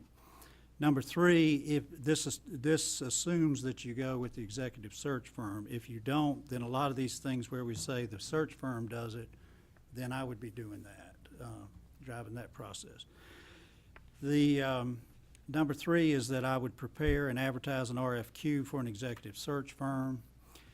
Number 4, the Board of Commissioners holds a series of district public input meetings to solicit what attributes citizens want in their new county manager. We do feel like, and I think several of you have made that comment, that you want citizen participation on this, and I think that is a critical element. So we would include that. And one thing to note here is we can go ahead and do those while the RFQ is out and we're waiting for them to respond. We can go ahead and hold these district meetings. And I can facilitate that. We also have some staff members here that can facilitate that. So we'll do those meetings, and then we'd like also for you to hold a meeting with our county department heads so that we can get input from them as to what they'd like to see in their next manager. And all of that will be input for you so that you can then prepare a preliminary profile of the ideal county manager candidate. And what I'd like to do there is, if you flip to the other page, this is not all the attributes you would look at. But this is just some ideas of it. There's some more in the booklet that you read through. But these are just to spur some thought. But as you go out and solicit information from the public, we may put some of these up just to spur the conversation. But there are things like we want to determine the appropriate levels of relevant education and experience managing a large, complex organization, their technical knowledge of all county services, financial management experience, budget preparation, presentation, and implementation experience, capital project planning, evaluation, financing, and execution of design and construction, experience in the selection of professional services from architects, engineers, accountants, attorneys, brokers. And then we get into personal characteristics, you know, personal integrity, their personality, how well they interact with people, that sort of thing. Interpersonal skills, analytical skills, their communication skills, speaking, writing, and active listening, conflict management skills and techniques, management style, strategic thinking and long-term planning, sound judgment and decision-making, experience in developing and maintaining good intergovernmental relationships, and then experience in negotiating intergovernmental or interlocal government agreements and other types of agreements, ability and experience in facilitating consensus on public policy issues. And then another one that y'all will need to decide on, we call it community presence. Some boards like a manager that's very visible in the community. Others want somebody who is in the office more and taking care of business. And there's a balance. There's no right answer. You don't want somebody that's too much one way or the other. Probably you want someone who's balanced. But you need to give that some thought. And the manager needs to know what your expectation is in that as to, you know, because you don't want somebody that takes care of business in the office, but nobody knows who they are. You know, that's not good. And you also don't want someone who's so sociable out in the community, but they never get the work done. So that's what we mean by that. And then last, experience in negotiating economic development incentive packages. So these are just some of the things that we'll want to take into account. But the main thing is to give the public an opportunity to tell you what they view as the most important attributes. Then we'll have our department heads do it. And then ultimately, it's going to be your decision as to what you want to emphasize. And when you do that, we'll have a pretty good profile of what we want to emphasize. And then that is what we put into the ad when we go out to, and at that point, we'll have the consultant on board, and they'll do all the advertising and materials and all that. Now, we have an excellent communications department, so we may talk with them about, they may tell us what to put in it, but we may develop the materials and things, and that'll save us some money. Once you refine and finalize the county manager profile, and then you'll select the finalist from requests for qualifications and interviews, and select negotiates contract with executive search firm. I will assist you with that. I did talk to the city manager, and she indicated that they got 11 returns on their request for qualifications on the city manager position. So you could be looking at that many. We then need to take that, whittle that down to about the top 4 or 5, and then at that point, we can bring them in for interviews and decide which one you want to pick as your executive search firm, and then we'll need to negotiate a contract with them. But this is just like the selection of an engineer or architect. You select on qualifications under state law, and then we negotiate a fee with it. Okay. All right. Number 8, the executive search firm has online advertising brochures and other marketing materials prepared. They would then advertise the position in the International City County Management Association, their own website, the National Association of Counties, the North Carolina Association of County Commissioners, and then our Buncombe County website and local media. And then they will also actively recruit candidates that they are aware of that they think would be a good fit here in Buncombe County. Then they would screen the applicant pool for the top candidates, once the deadline has been reached. Then you would decide on the method of interviewing and whether to include an assessment center, and they'll discuss all of that with you, the pros and cons, and then we'll determine that. Then they would develop the interview questions, the assessment center scenarios and grading system, and provide the assessors. So it's their responsibility to do all of that for you and bring the assessors in. They're typically retired county managers, some finance directors, some HR directors, depending on the questions they want to pose to them. And what an assessment center is they'll have a mixed panel of that. In other words, it wouldn't be all county managers or all finance directors. They have some of each. And then you put them through a scenario. You might give them a half a page explaining a scenario and then say, how would you deal with that? Another thing might be to say, write a memo explaining that to the board and what you would do and why.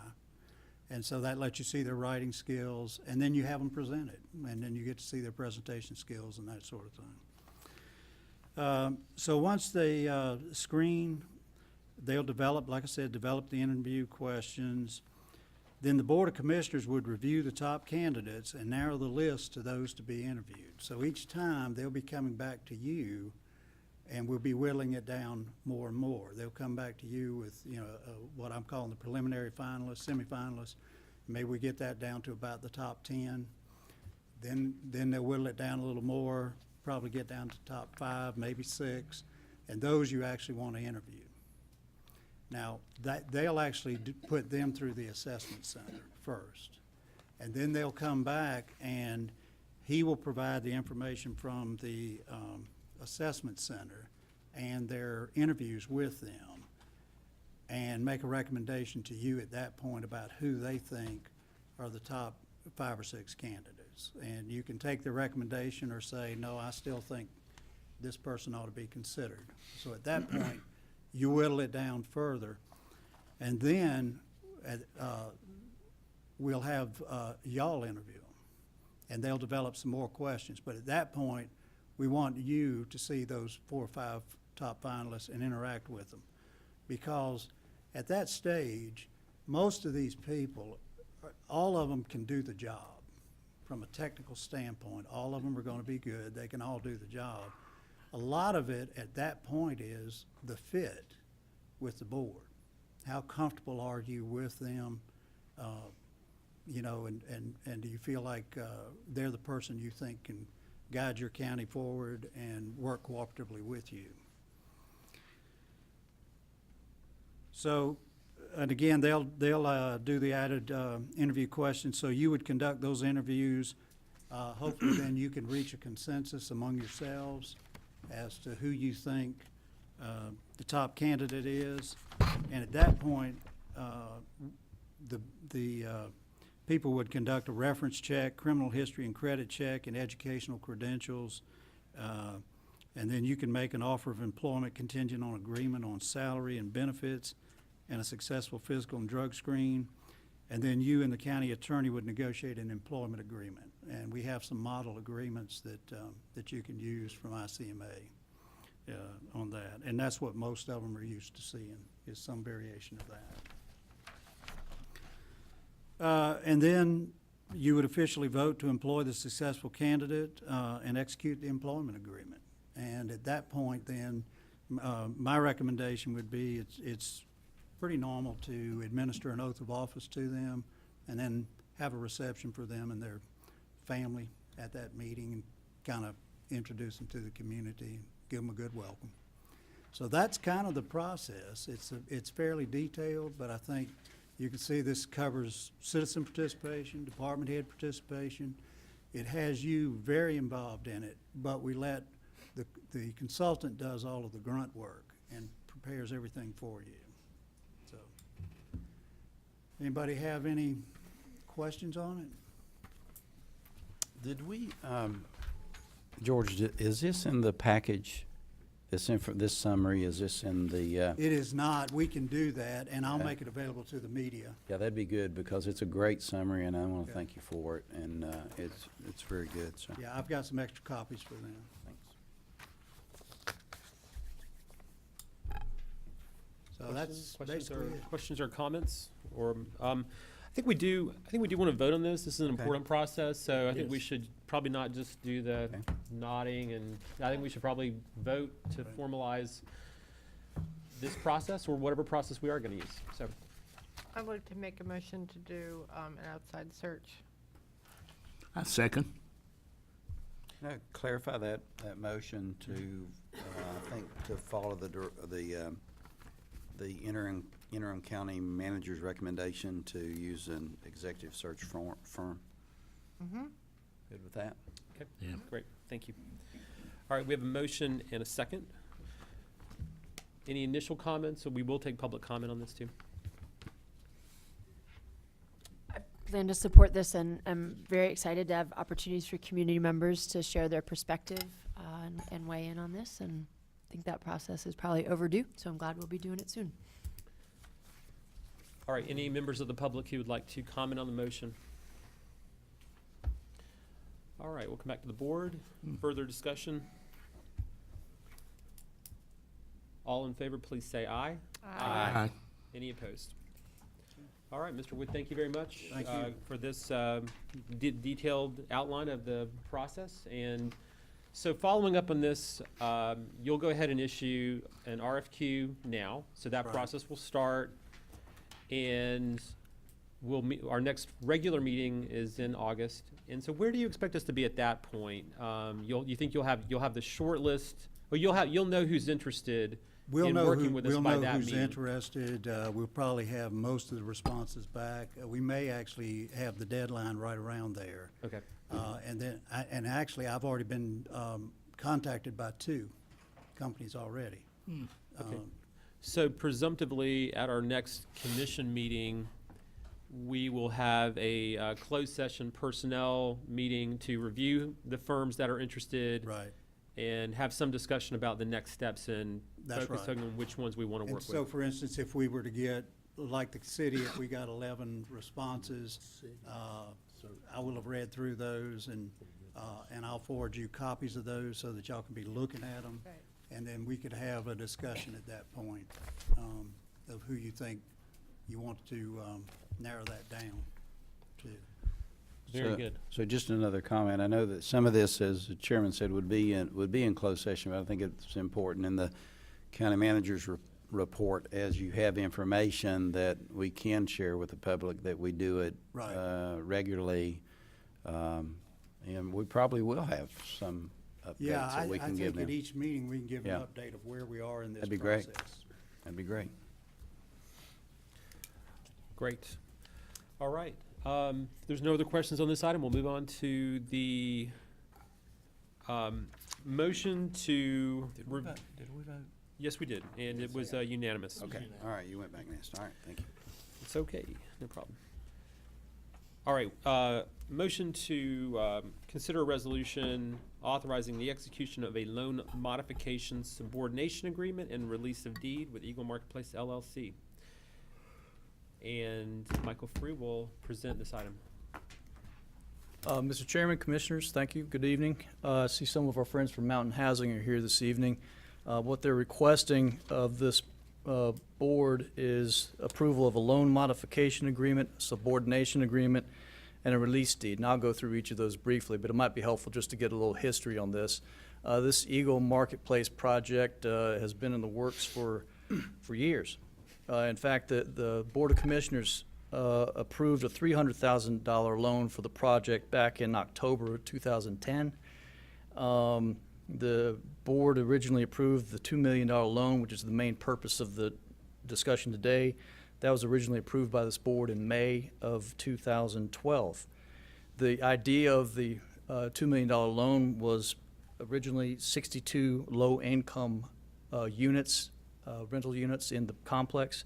It was to be mixed use, commercial units in the bottom, and the agreement contemplated that the building would be placed into condominium at some point. So that condominium aspect of it is in place now. No reason for this board to have not agreed to form the condominium. That just affords flexibility for the ownership and for how Mountain Housing might need to sell off commercial units and approach the use of the units. everyone understands, or most people remember that a few years ago, the construction was proceeding and issues happened. I think someone turned a screw wrong at the wrong time, and it really fouled up the whole project, and it sat there vacant with a tower crane on it for a couple years. So Mountain Housing came back to this board about 2 years ago, or 3 years ago, and asked to modify the structure of the income units to be 30 as workforce housing, and then the other 32 to be low income. Well, that actually up to 30 units as workforce housing. I'm not exactly sure where that's going to end up. Workforce housing are people that earn 100% to 120% of the median area income, and the low income housing would be 60 to 80, I think. Below 60 of the area median income. So the requests here today do not change the underlying rights and obligations of the parties to these agreements between the county and Mountain Housing and the group they formed, Eagle Marketplace, Inc. So the loan modification agreement is for the $2 million. The principal purpose of the loan modification agreement is to make sure that everyone is aware that of the $2 million loan, with the condominium having, it's in the works of being created and filed with the Register of Deeds, is that on the commercial units, $500,000 would be secured on the commercial unit 100, and $1.5 million would be secured on unit 200, which is a portion of the rental units that we're talking about. And the resolution would authorize the chairman, vice chairman, or the county manager to execute that document. Subordination agreement speaks to the sale of the commercial unit 100 to an outfit called EMP Commercial LLC. So they're getting a new loan. They want to borrow $1,700,000 from Carolina Small Business and to pay off the loan to Neighbor Works Capital Corporation of $1,760,000. So as you can imagine, this commercial transaction, the new lender does not want to, and it wouldn't be in their interest to make a loan to which they were subordinate to the county. So they want to be in first place, and it was the idea originally by the county would be in no less than fourth place for all the loans on the property. That'd be primary lenders, secondary lenders, the city of Asheville, and the county. So that's the request there, is to allow them to have a first lien position for that new $1,700,000 loan on the commercial property. The release deed relates to the $300,000 loan, which I mentioned has been in place since 2010. And that is simply to release from the security the county currently has the commercial units and leave the security on the residential units alone.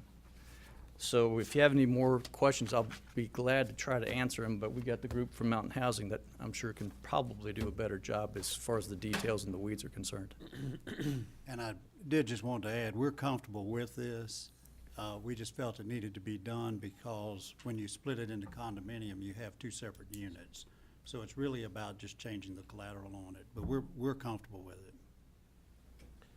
All right, thank you, Mr. Frew. No, that was a great explanation. So appreciate it. Does anybody from MHO want to add anything at this juncture? I appreciate y'all being here to answer any questions. Is there anything you would want to add to the presentation at this time?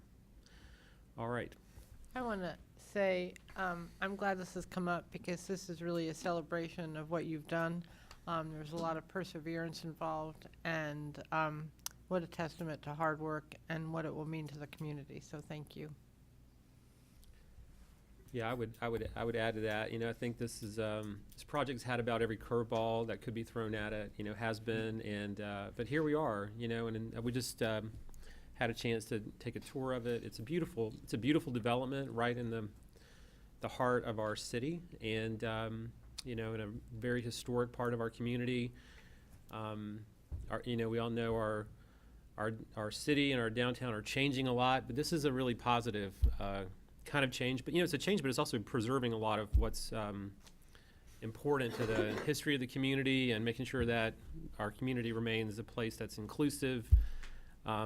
So great job getting it to where it is today. But I also appreciate the opportunity to review this here. So if there are any questions about the transaction, we have a chance to talk it through and make sure everyone feels comfortable with this next stage of how the project's being financed going forward. So any other questions, or was that wasn't a motion, that was just, I think, an accolade Yeah, at this point? it can be so- a motion. Okay. Just one quick point, and to echo what Commissioners Frost and Newman have said about this being a moment of celebration. Just to clarify for any folks who are tuning in, I think sometimes when folks hear the word condo, it triggers this association of it being a residential condo, but here what we're referring to are the building being divided into technically two condos, one the residential side and one the commercial side. So just for folks following along as the transaction is progressing, I want to make sure folks understand that. All of the residential units are rental units for Exactly. affordable and workforce apartments. Correct. That, and that remains the case. Yeah. Great point. And it was surprising to me when Brownie and I toured it yesterday. You know, I paid attention and driving by how it's come about, but I had no idea until we toured the building. It reminded me so much of the history of the building, because I'm probably one of the few who was old enough to remember how it was years ago and how it's developed today. Even going in the lobby reminded me of the time I was thrown out of the pool room that was there. But I would like to commend Mountain Housing, though. I know you had many obstacles in making this happen, but it's excellent. The facility, I was really surprised with the courtyard, even the playground that will come, because I didn't know it would be kids in the building. They were showing where it will be. But it's really, to tell you, it makes me feel good to know that it will be something there to remind us of the block, so to speak, that I came up with. But thank you for what you've done. All right, Commissioner Frost has made a motion. Is there a second? Second. Further discussion? Are there any members of the public who would want to comment on the motion? All right, Commission, further discussion? Yeah, I've got a comment. I remember going to the building, gosh, it's a long time ago. It's been a long time. I remember seeing it, I remember the emotion of the churches and all the community around it, and the vision for the views and for being able to meet the needs of the community. And I'd never been there. I mean, I didn't live that area. I didn't travel down that street. You know, I'd been to one of the, I'm trying to remember the church that's near there. What is it? Mount Zion. Okay, so I've visited a church or two in that area, but you know, it's an area if you come to Asheville, you know, you're on Patton Avenue, you come down, you get something to eat, you know, not everybody goes down in that area as far as driving, but it's a beautiful area. I commend you on the amount of time. I mean, it took you a long time to get it done. I know you're excited about it. You know, we had a lot of questions throughout the process to make sure that everything was, you know, being funded practically. But the support from the commission has been there, and I'm excited for you. I'm excited for the community, and I'm happy to support the vote tonight. So, thank you. Are you finished? Are you done? Residential is complete. That's good. That's good. Yeah, I've got to get down to look at it because I've heard it's gorgeous now, and I saw it when it was gutted. So I'm excited about it. Okay, all in favor of the motion, please say aye. Aye. Any opposed? All right, thank you very much for being here. Next up is consideration of a motion to recommend CDM Smith for engineering services in response to a request for qualifications and to authorize the solid waste director to negotiate a contract for later approval by the board of directors. And Dane Peterson is with us to outline this item. Thank you, Mr. Chairman, members of the board, and good evening. I've had the opportunity to meet most of you, but for those I haven't, my name is Dane Peterson, and I'm your solid waste director. And we recently solicited qualifications from solid waste engineering firms. And the reason that I'm here tonight is seeking board approval to move forward into negotiations with the overall best qualified firm that submitted to our RFQ.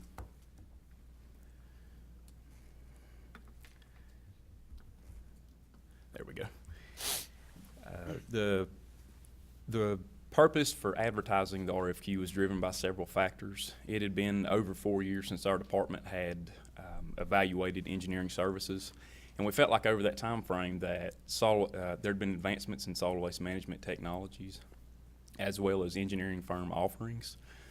And we certainly feel that we gain cost effectiveness by contracting with a single qualified firm in collaboration and coordination efforts for engineering tasks.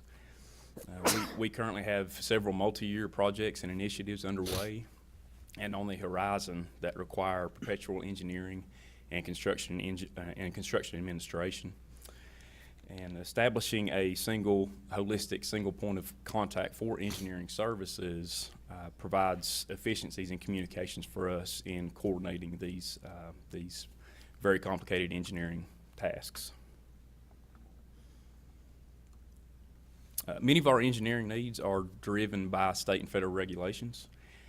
We have annual compliance reports as well as construction-related items that are required to be certified by professional engineering firms, such as regulatory and environmental compliance submittals, applications for permits to construct and permits to operate of our facilities, preparation of construction documents for our projects, bid administration, construction administration, including the development of a construction quality assurance plan, annual landfill capacity reporting, as well as financial planning, to name a few. The construction and advertisement of the solid waste engineering RFQ was in accordance with North Carolina General Statutes 143-64.31. This statute basically defines the parameters for local governments in selecting engineering services such as architectural and engineering needs, and part of those requirements defines that firm selection be based on demonstrated competence and qualification, and without regard to fee other than general unit pricing information. Contract pricing can only be negotiated after the best qualified firm is determined. And if negotiations are not successful, the solid waste department in this case, may proceed to negotiate with the second best qualified firm, and so on. The RFQ was structured to solicit competent, qualified engineering firms to accommodate our specific programmatic needs. We, as previously mentioned, we advertised per North Carolina purchasing statutes, and the initial RFQ was initially posted on May 14th of 2018, and we established a submittal deadline of June 8th, 2018, and we were very happy with the response that we received, with 7 very good engineering firms submitting qualifications. As described in the RFQ, the general categories of service that the selected firm will be providing include general solid waste management consulting, solid waste management engineering services, and environmental monitoring and reporting services. For the process of submittal evaluation, a selection committee was formed that included the solid waste director, operations manager, engineering services manager, transfer station manager, and our county purchasing manager. Performance management staff also played a key role in helping us establish or construct the RFQ. The submittal evaluation criteria was defined in the RFQ, and the scoring sheet that committee members completed was based on that criteria that was defined in the RFQ. Several of the submittal scoring parameters included appropriate qualifications of key engineering staff, performance history and familiarity of staff members with Buncombe County solid waste programs and other comparable clients, firm resources, experience, and knowledge of municipal solid waste management, including consulting, engineering, and environmental reporting. We also evaluated adequate staffing capabilities and current workload of the proposed consultant team for our many department projects. Based on the submittal evaluation process, CDM Smith was identified as the overall best qualified firm for our specific programmatic needs. And I'm seeking board approval tonight to move forward in the negotiations with CDM Smith. And a little background on CDM, they have office locations in Raleigh and Charlotte, have over 28 years of working relationship with Buncombe County. Nationally, they have delivered over 2,000 successful solid waste projects. Currently ranked number 8 solid waste engineering firm by Engineering News Record, and they are certainly experienced in all aspects of solid waste management and engineering. The contract timeframe, as described in the RFQ, establishes a baseline of a 5-year contract period with the option of 2 one-year extensions. And obviously, our department wants to continue to focus on fiscal responsibility and accountability, and individual engineering tasks will be assigned and negotiated on an as-needed and as-requested basis. And we are certainly excited about moving forward with this process, and I appreciate your time and attention this evening. I'll try to answer any questions you may have at this time. I have a process question.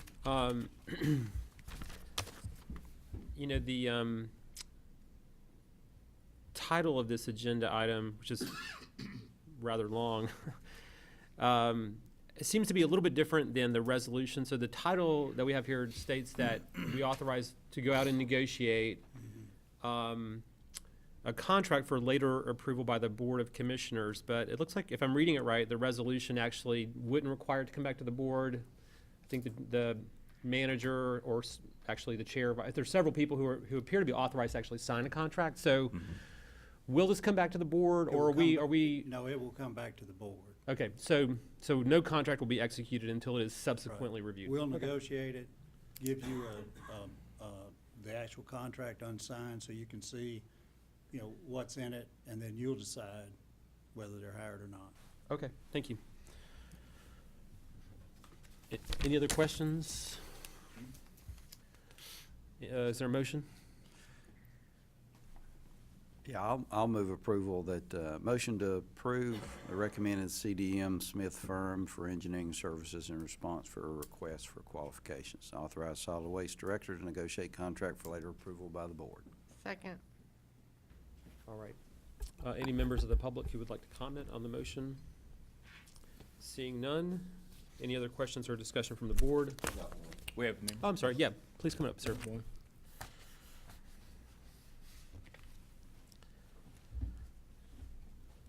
I'm Mark Cathy with McGill Engineers in Asheville, North Carolina. I run the Asheville office of McGill Associates. In this process, obviously, Mr. Peterson explained the process, and the process was exactly per the general statute. I concur. But it's disappointing that we have an engineering firm with 162 individuals located in Buncombe County, worked on every surrounding county on these solid waste projects.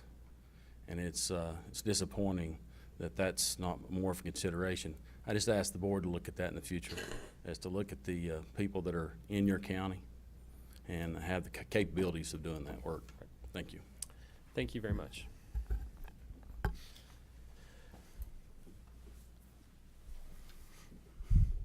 So follow-up question, you know, and I'm certainly not, you know, an expert on these state bidding requirements and things like that. But so, as you outlined in your presentation, if I'm hearing it right, none of the proposal or decision-making at this stage of it is based on, you know, negotiated rates and things like that. It's all about sort of experience and background, and that's the way the state requires us to go through the process at this point.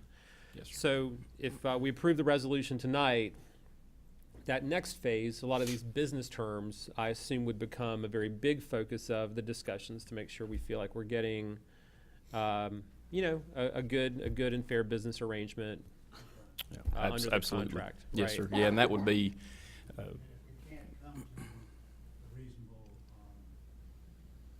decision on that, then we move to number two. Mhm. But you can't negotiate, you can't play them off against each other. If you finish with number one, then you can go to number two, but you can't go back. So, and that is the way the law is written. Mhm. All right, any other questions? So I don't want to get into a back and forth between the comments between McGill and others, but would like to know a little bit more how we chose this particular firm to go. I'm hearing it's there's state requirements or whatever, but I would like to hear more about that since a local business has expressed a concern.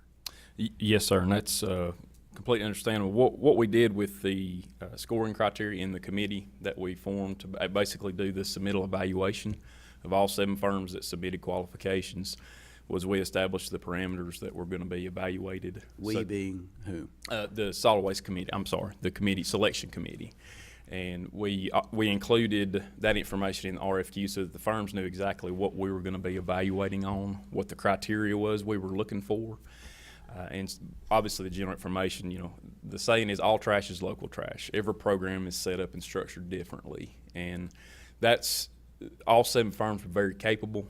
We were looking to identify the best overall firm through this process that lined up with our specific type of programs. A bioreactor landfill system is not very common. It's Subtitle D, but there are certain things locally that we have to manage operation-wise that are different than any other county in North Carolina, really.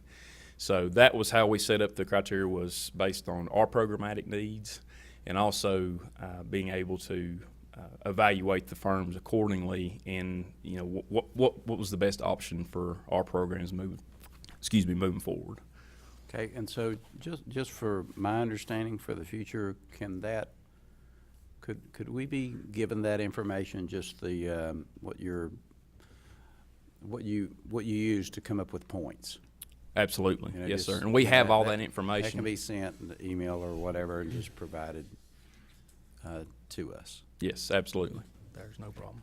Thanks. And just from a process standpoint, under state law, it is not allowed to give preferential treatment to a company based on their geographic location. Is that right?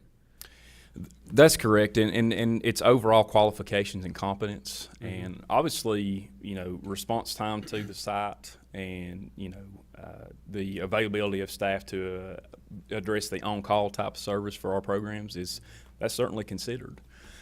But my understanding is their geographical location was something that we considered, obviously, but something that was no mandate for us specifically. Because obviously there's just, you look around town at the stickers on people's cars and stuff. I mean, there's a huge amount of support for, supporting our local businesses, in all different kinds of ways. But in terms of when we do these state bidding processes, we really do have to sort of just look at these criteria and try to look at them, and that's not a criteria that can be considered in this kind of process. Is my understanding, and is that correct? That's my understanding as well. Yes, sir. Well, thank you for the information. Any other questions at this time? Yes, sir, Commissioner Presley. Maybe get me a little bit up to date here. So CDM helped design the landfill, correct? That's correct. Yes, sir. Okay, and they was in charge for it says 28 years. Correct? That's approximately correct. CDM Smith, with the specific nature of the bioreactor system, still does semi-annual permitting for us, based on their knowledge of our system. So there's a perpetual engineering liability there with the design systems that are in place. So that there is that factor. They are the original design firm for the solid waste management facility. Okay, and then it's my understanding that they left they was replaced, 4 years ago? Approximately 4 years ago with EIC as our current engineering firm. And they're out of Atlanta, and he used to work for CDM. That's correct, yes, sir. So I guess that's my concern there, is why CDM was replaced with someone else and now coming back. Well, and this process, we felt like provided an opportunity for us to say, okay, moving forward, we want to objectively evaluate what the engineering firm's offerings are out there to us. And we receive response from really all over the nation. A couple of firms have locations throughout the country. And that's what we wanted to focus on, was being objective and moving forward with our program, seeing where we are as far as with the C&D expansions, the Cell 7 MSW construction in the horizon. We wanted to form the committee and basically objectively evaluate what our options were and see what the best options were moving forward for us. So I guess I just want everything to be out in the open here. So this company ES, what, out of Atlanta? I'm sorry, yes, EIC, Okay. Environmental Infrastructure. Yes, Which he worked for CDM before. that's correct. But yes. then he subcontract, it was basically just a middleman that had no access to anything, just having other contractors to do it, correct? That's correct in some aspects. They obviously help a tremendous amount with the compliance reporting, Title V, air quality permitting, things like that. He does subcontract a portion of the workload for engineering services. So, and that was something that we considered with the RFQ is consolidating a lot of those efforts to a single, more holistic type company that has those assets internally, that basically streamlines our communications, our efforts to get these projects accomplished in a timely and efficient manner. Mm-hmm.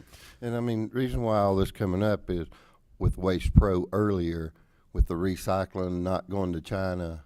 I mean, this landfill is become one of the 10 priorities of Buncombe County, I think.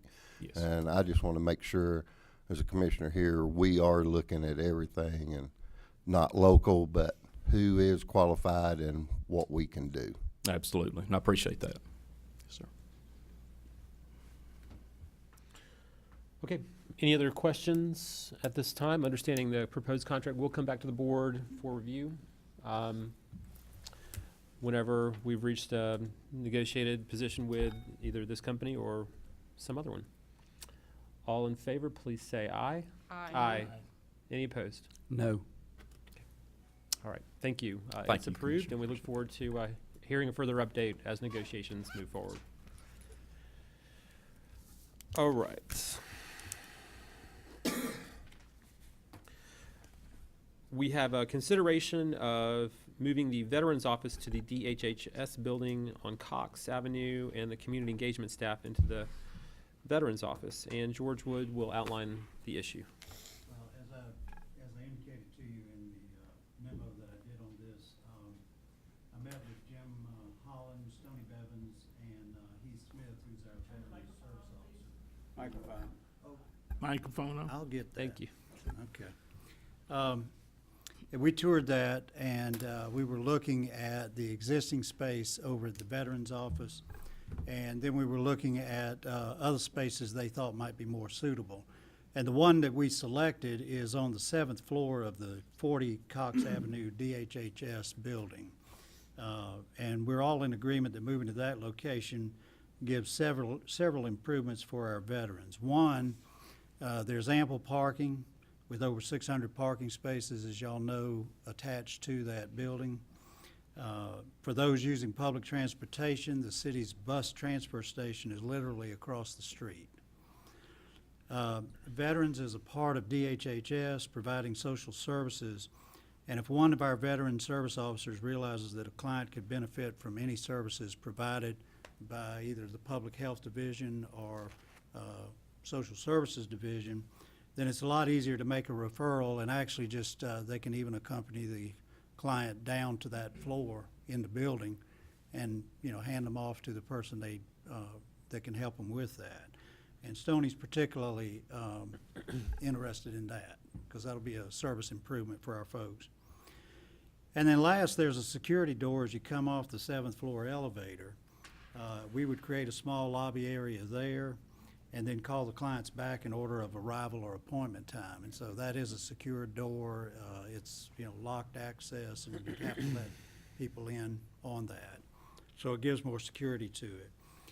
I did have Mr. Smith reach out to contact several of our veterans community, and I did give you a copy of the email from him. As of now, we don't have any objections to it. That doesn't mean that everybody has been contacted about it, so there still may be some concern out there. But what we'd like to do is plan to move on August the 6th, and that would give us time to make that move, but also time for us to disseminate this information among the veterans community better, so that they're more comfortable with the move. Then if you approve this move, it would free up the Veterans Office for us to move some community engagement folks from the 3rd floor of our building to that location. And that location has 4 cubicles plus 2 office spaces. And we have 4 community engagement folks. And also you've had some discussion about reinstating a human relations council. And our feeling is that if you did that, if you needed an employee over there, that would make a logical place for that to go to. And, as a part, or at least housed together with the community engagement team, because they're all part of outreach and dealing with citizens' concerns. So that's the recommendation that we'd like you to consider tonight. All right. I'd like to make a motion to approve. Second. Okay, we've got a motion and a second. Are there any members of the public who would like to comment on the proposal? Further discussion amongst the commissioners or questions? All in favor, please say aye. Aye. Any opposed? All right. That was very efficient, thank you. And I appreciate the I appreciate this being talked about in the commission meeting too. Sometimes we've had fairly big reorganizations, and I think we haven't always done the best job, talking it through, just making sure folks know. So appreciate this being done here, so everyone kind of sees what's being contemplated. All right, we are now at the board appointments. So I'd like to appoint Sarah Hall to Mountain Area Workforce Development.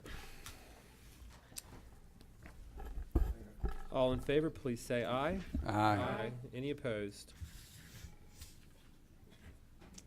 On the Nursing Home Community Advisory Committee, we've got 2 applicants and many vacancies. I'd like to nominate Carol Richardson and Nancy Kniffen. Second, all in favor, please say aye. Aye. Any opposed? On the AB Tech Community College Board of Trustees, we currently have Keenan Lake serving and is eligible for reappointment. I'll nominate his reappointment. Second. We have a motion and a second. All in favor, please say aye. Aye. Any opposed?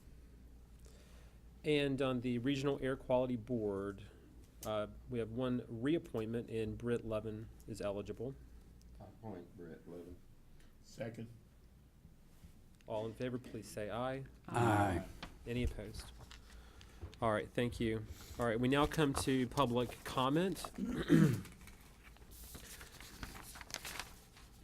And any members of the public who would like to comment may have 3 minutes to speak to the board. The board's not expected to comment at this time. This is the public's chance to speak to us. Are there any members of the board who would like to comment at this time? Yes, please come on up.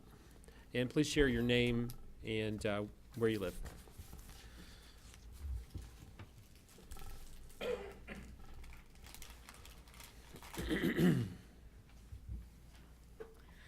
I am Lisa Landis, Post Office Box 1333, Brevard 28712. Some of you might remember me as Glow Lady, GLO-LADY. Some of you might know me as Landis versus Buncombe, North Carolina government et al. I don't know how much money was spent defending my allegations, the criminal allegations for my civil rights lawsuit. I wrote pro se. I didn't know that I couldn't include criminal allegations, but I don't think that I have to remind you with the indictments that they were true and correct.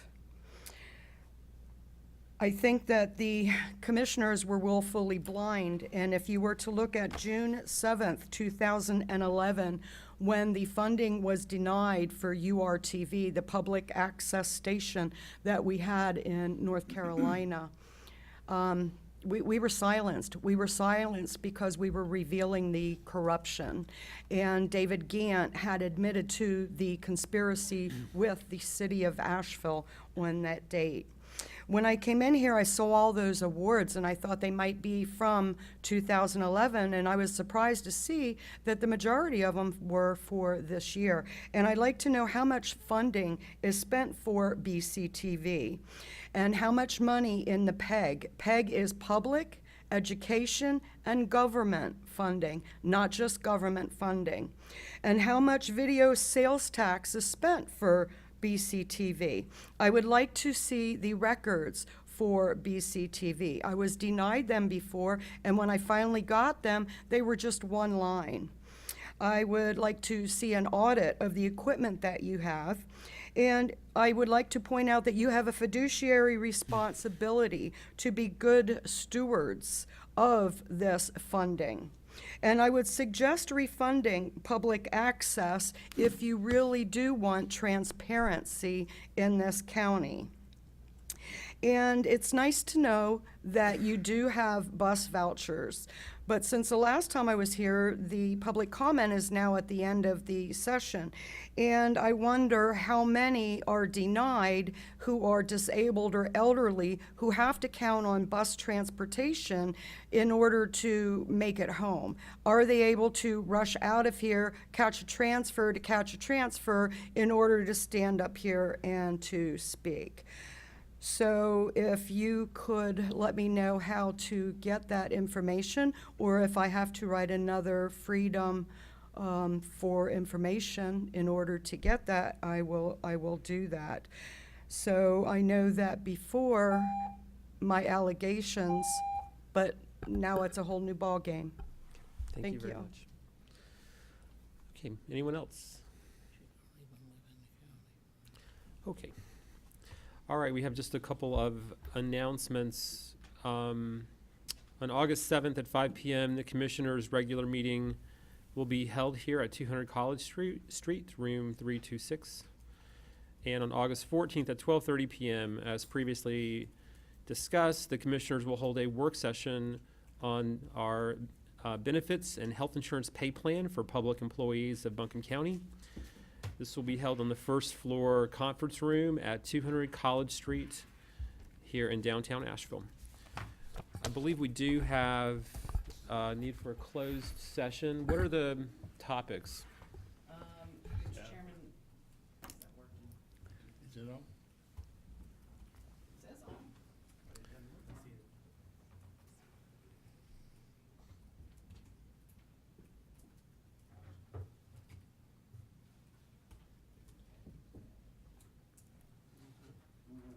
I'll talk loud. That's good.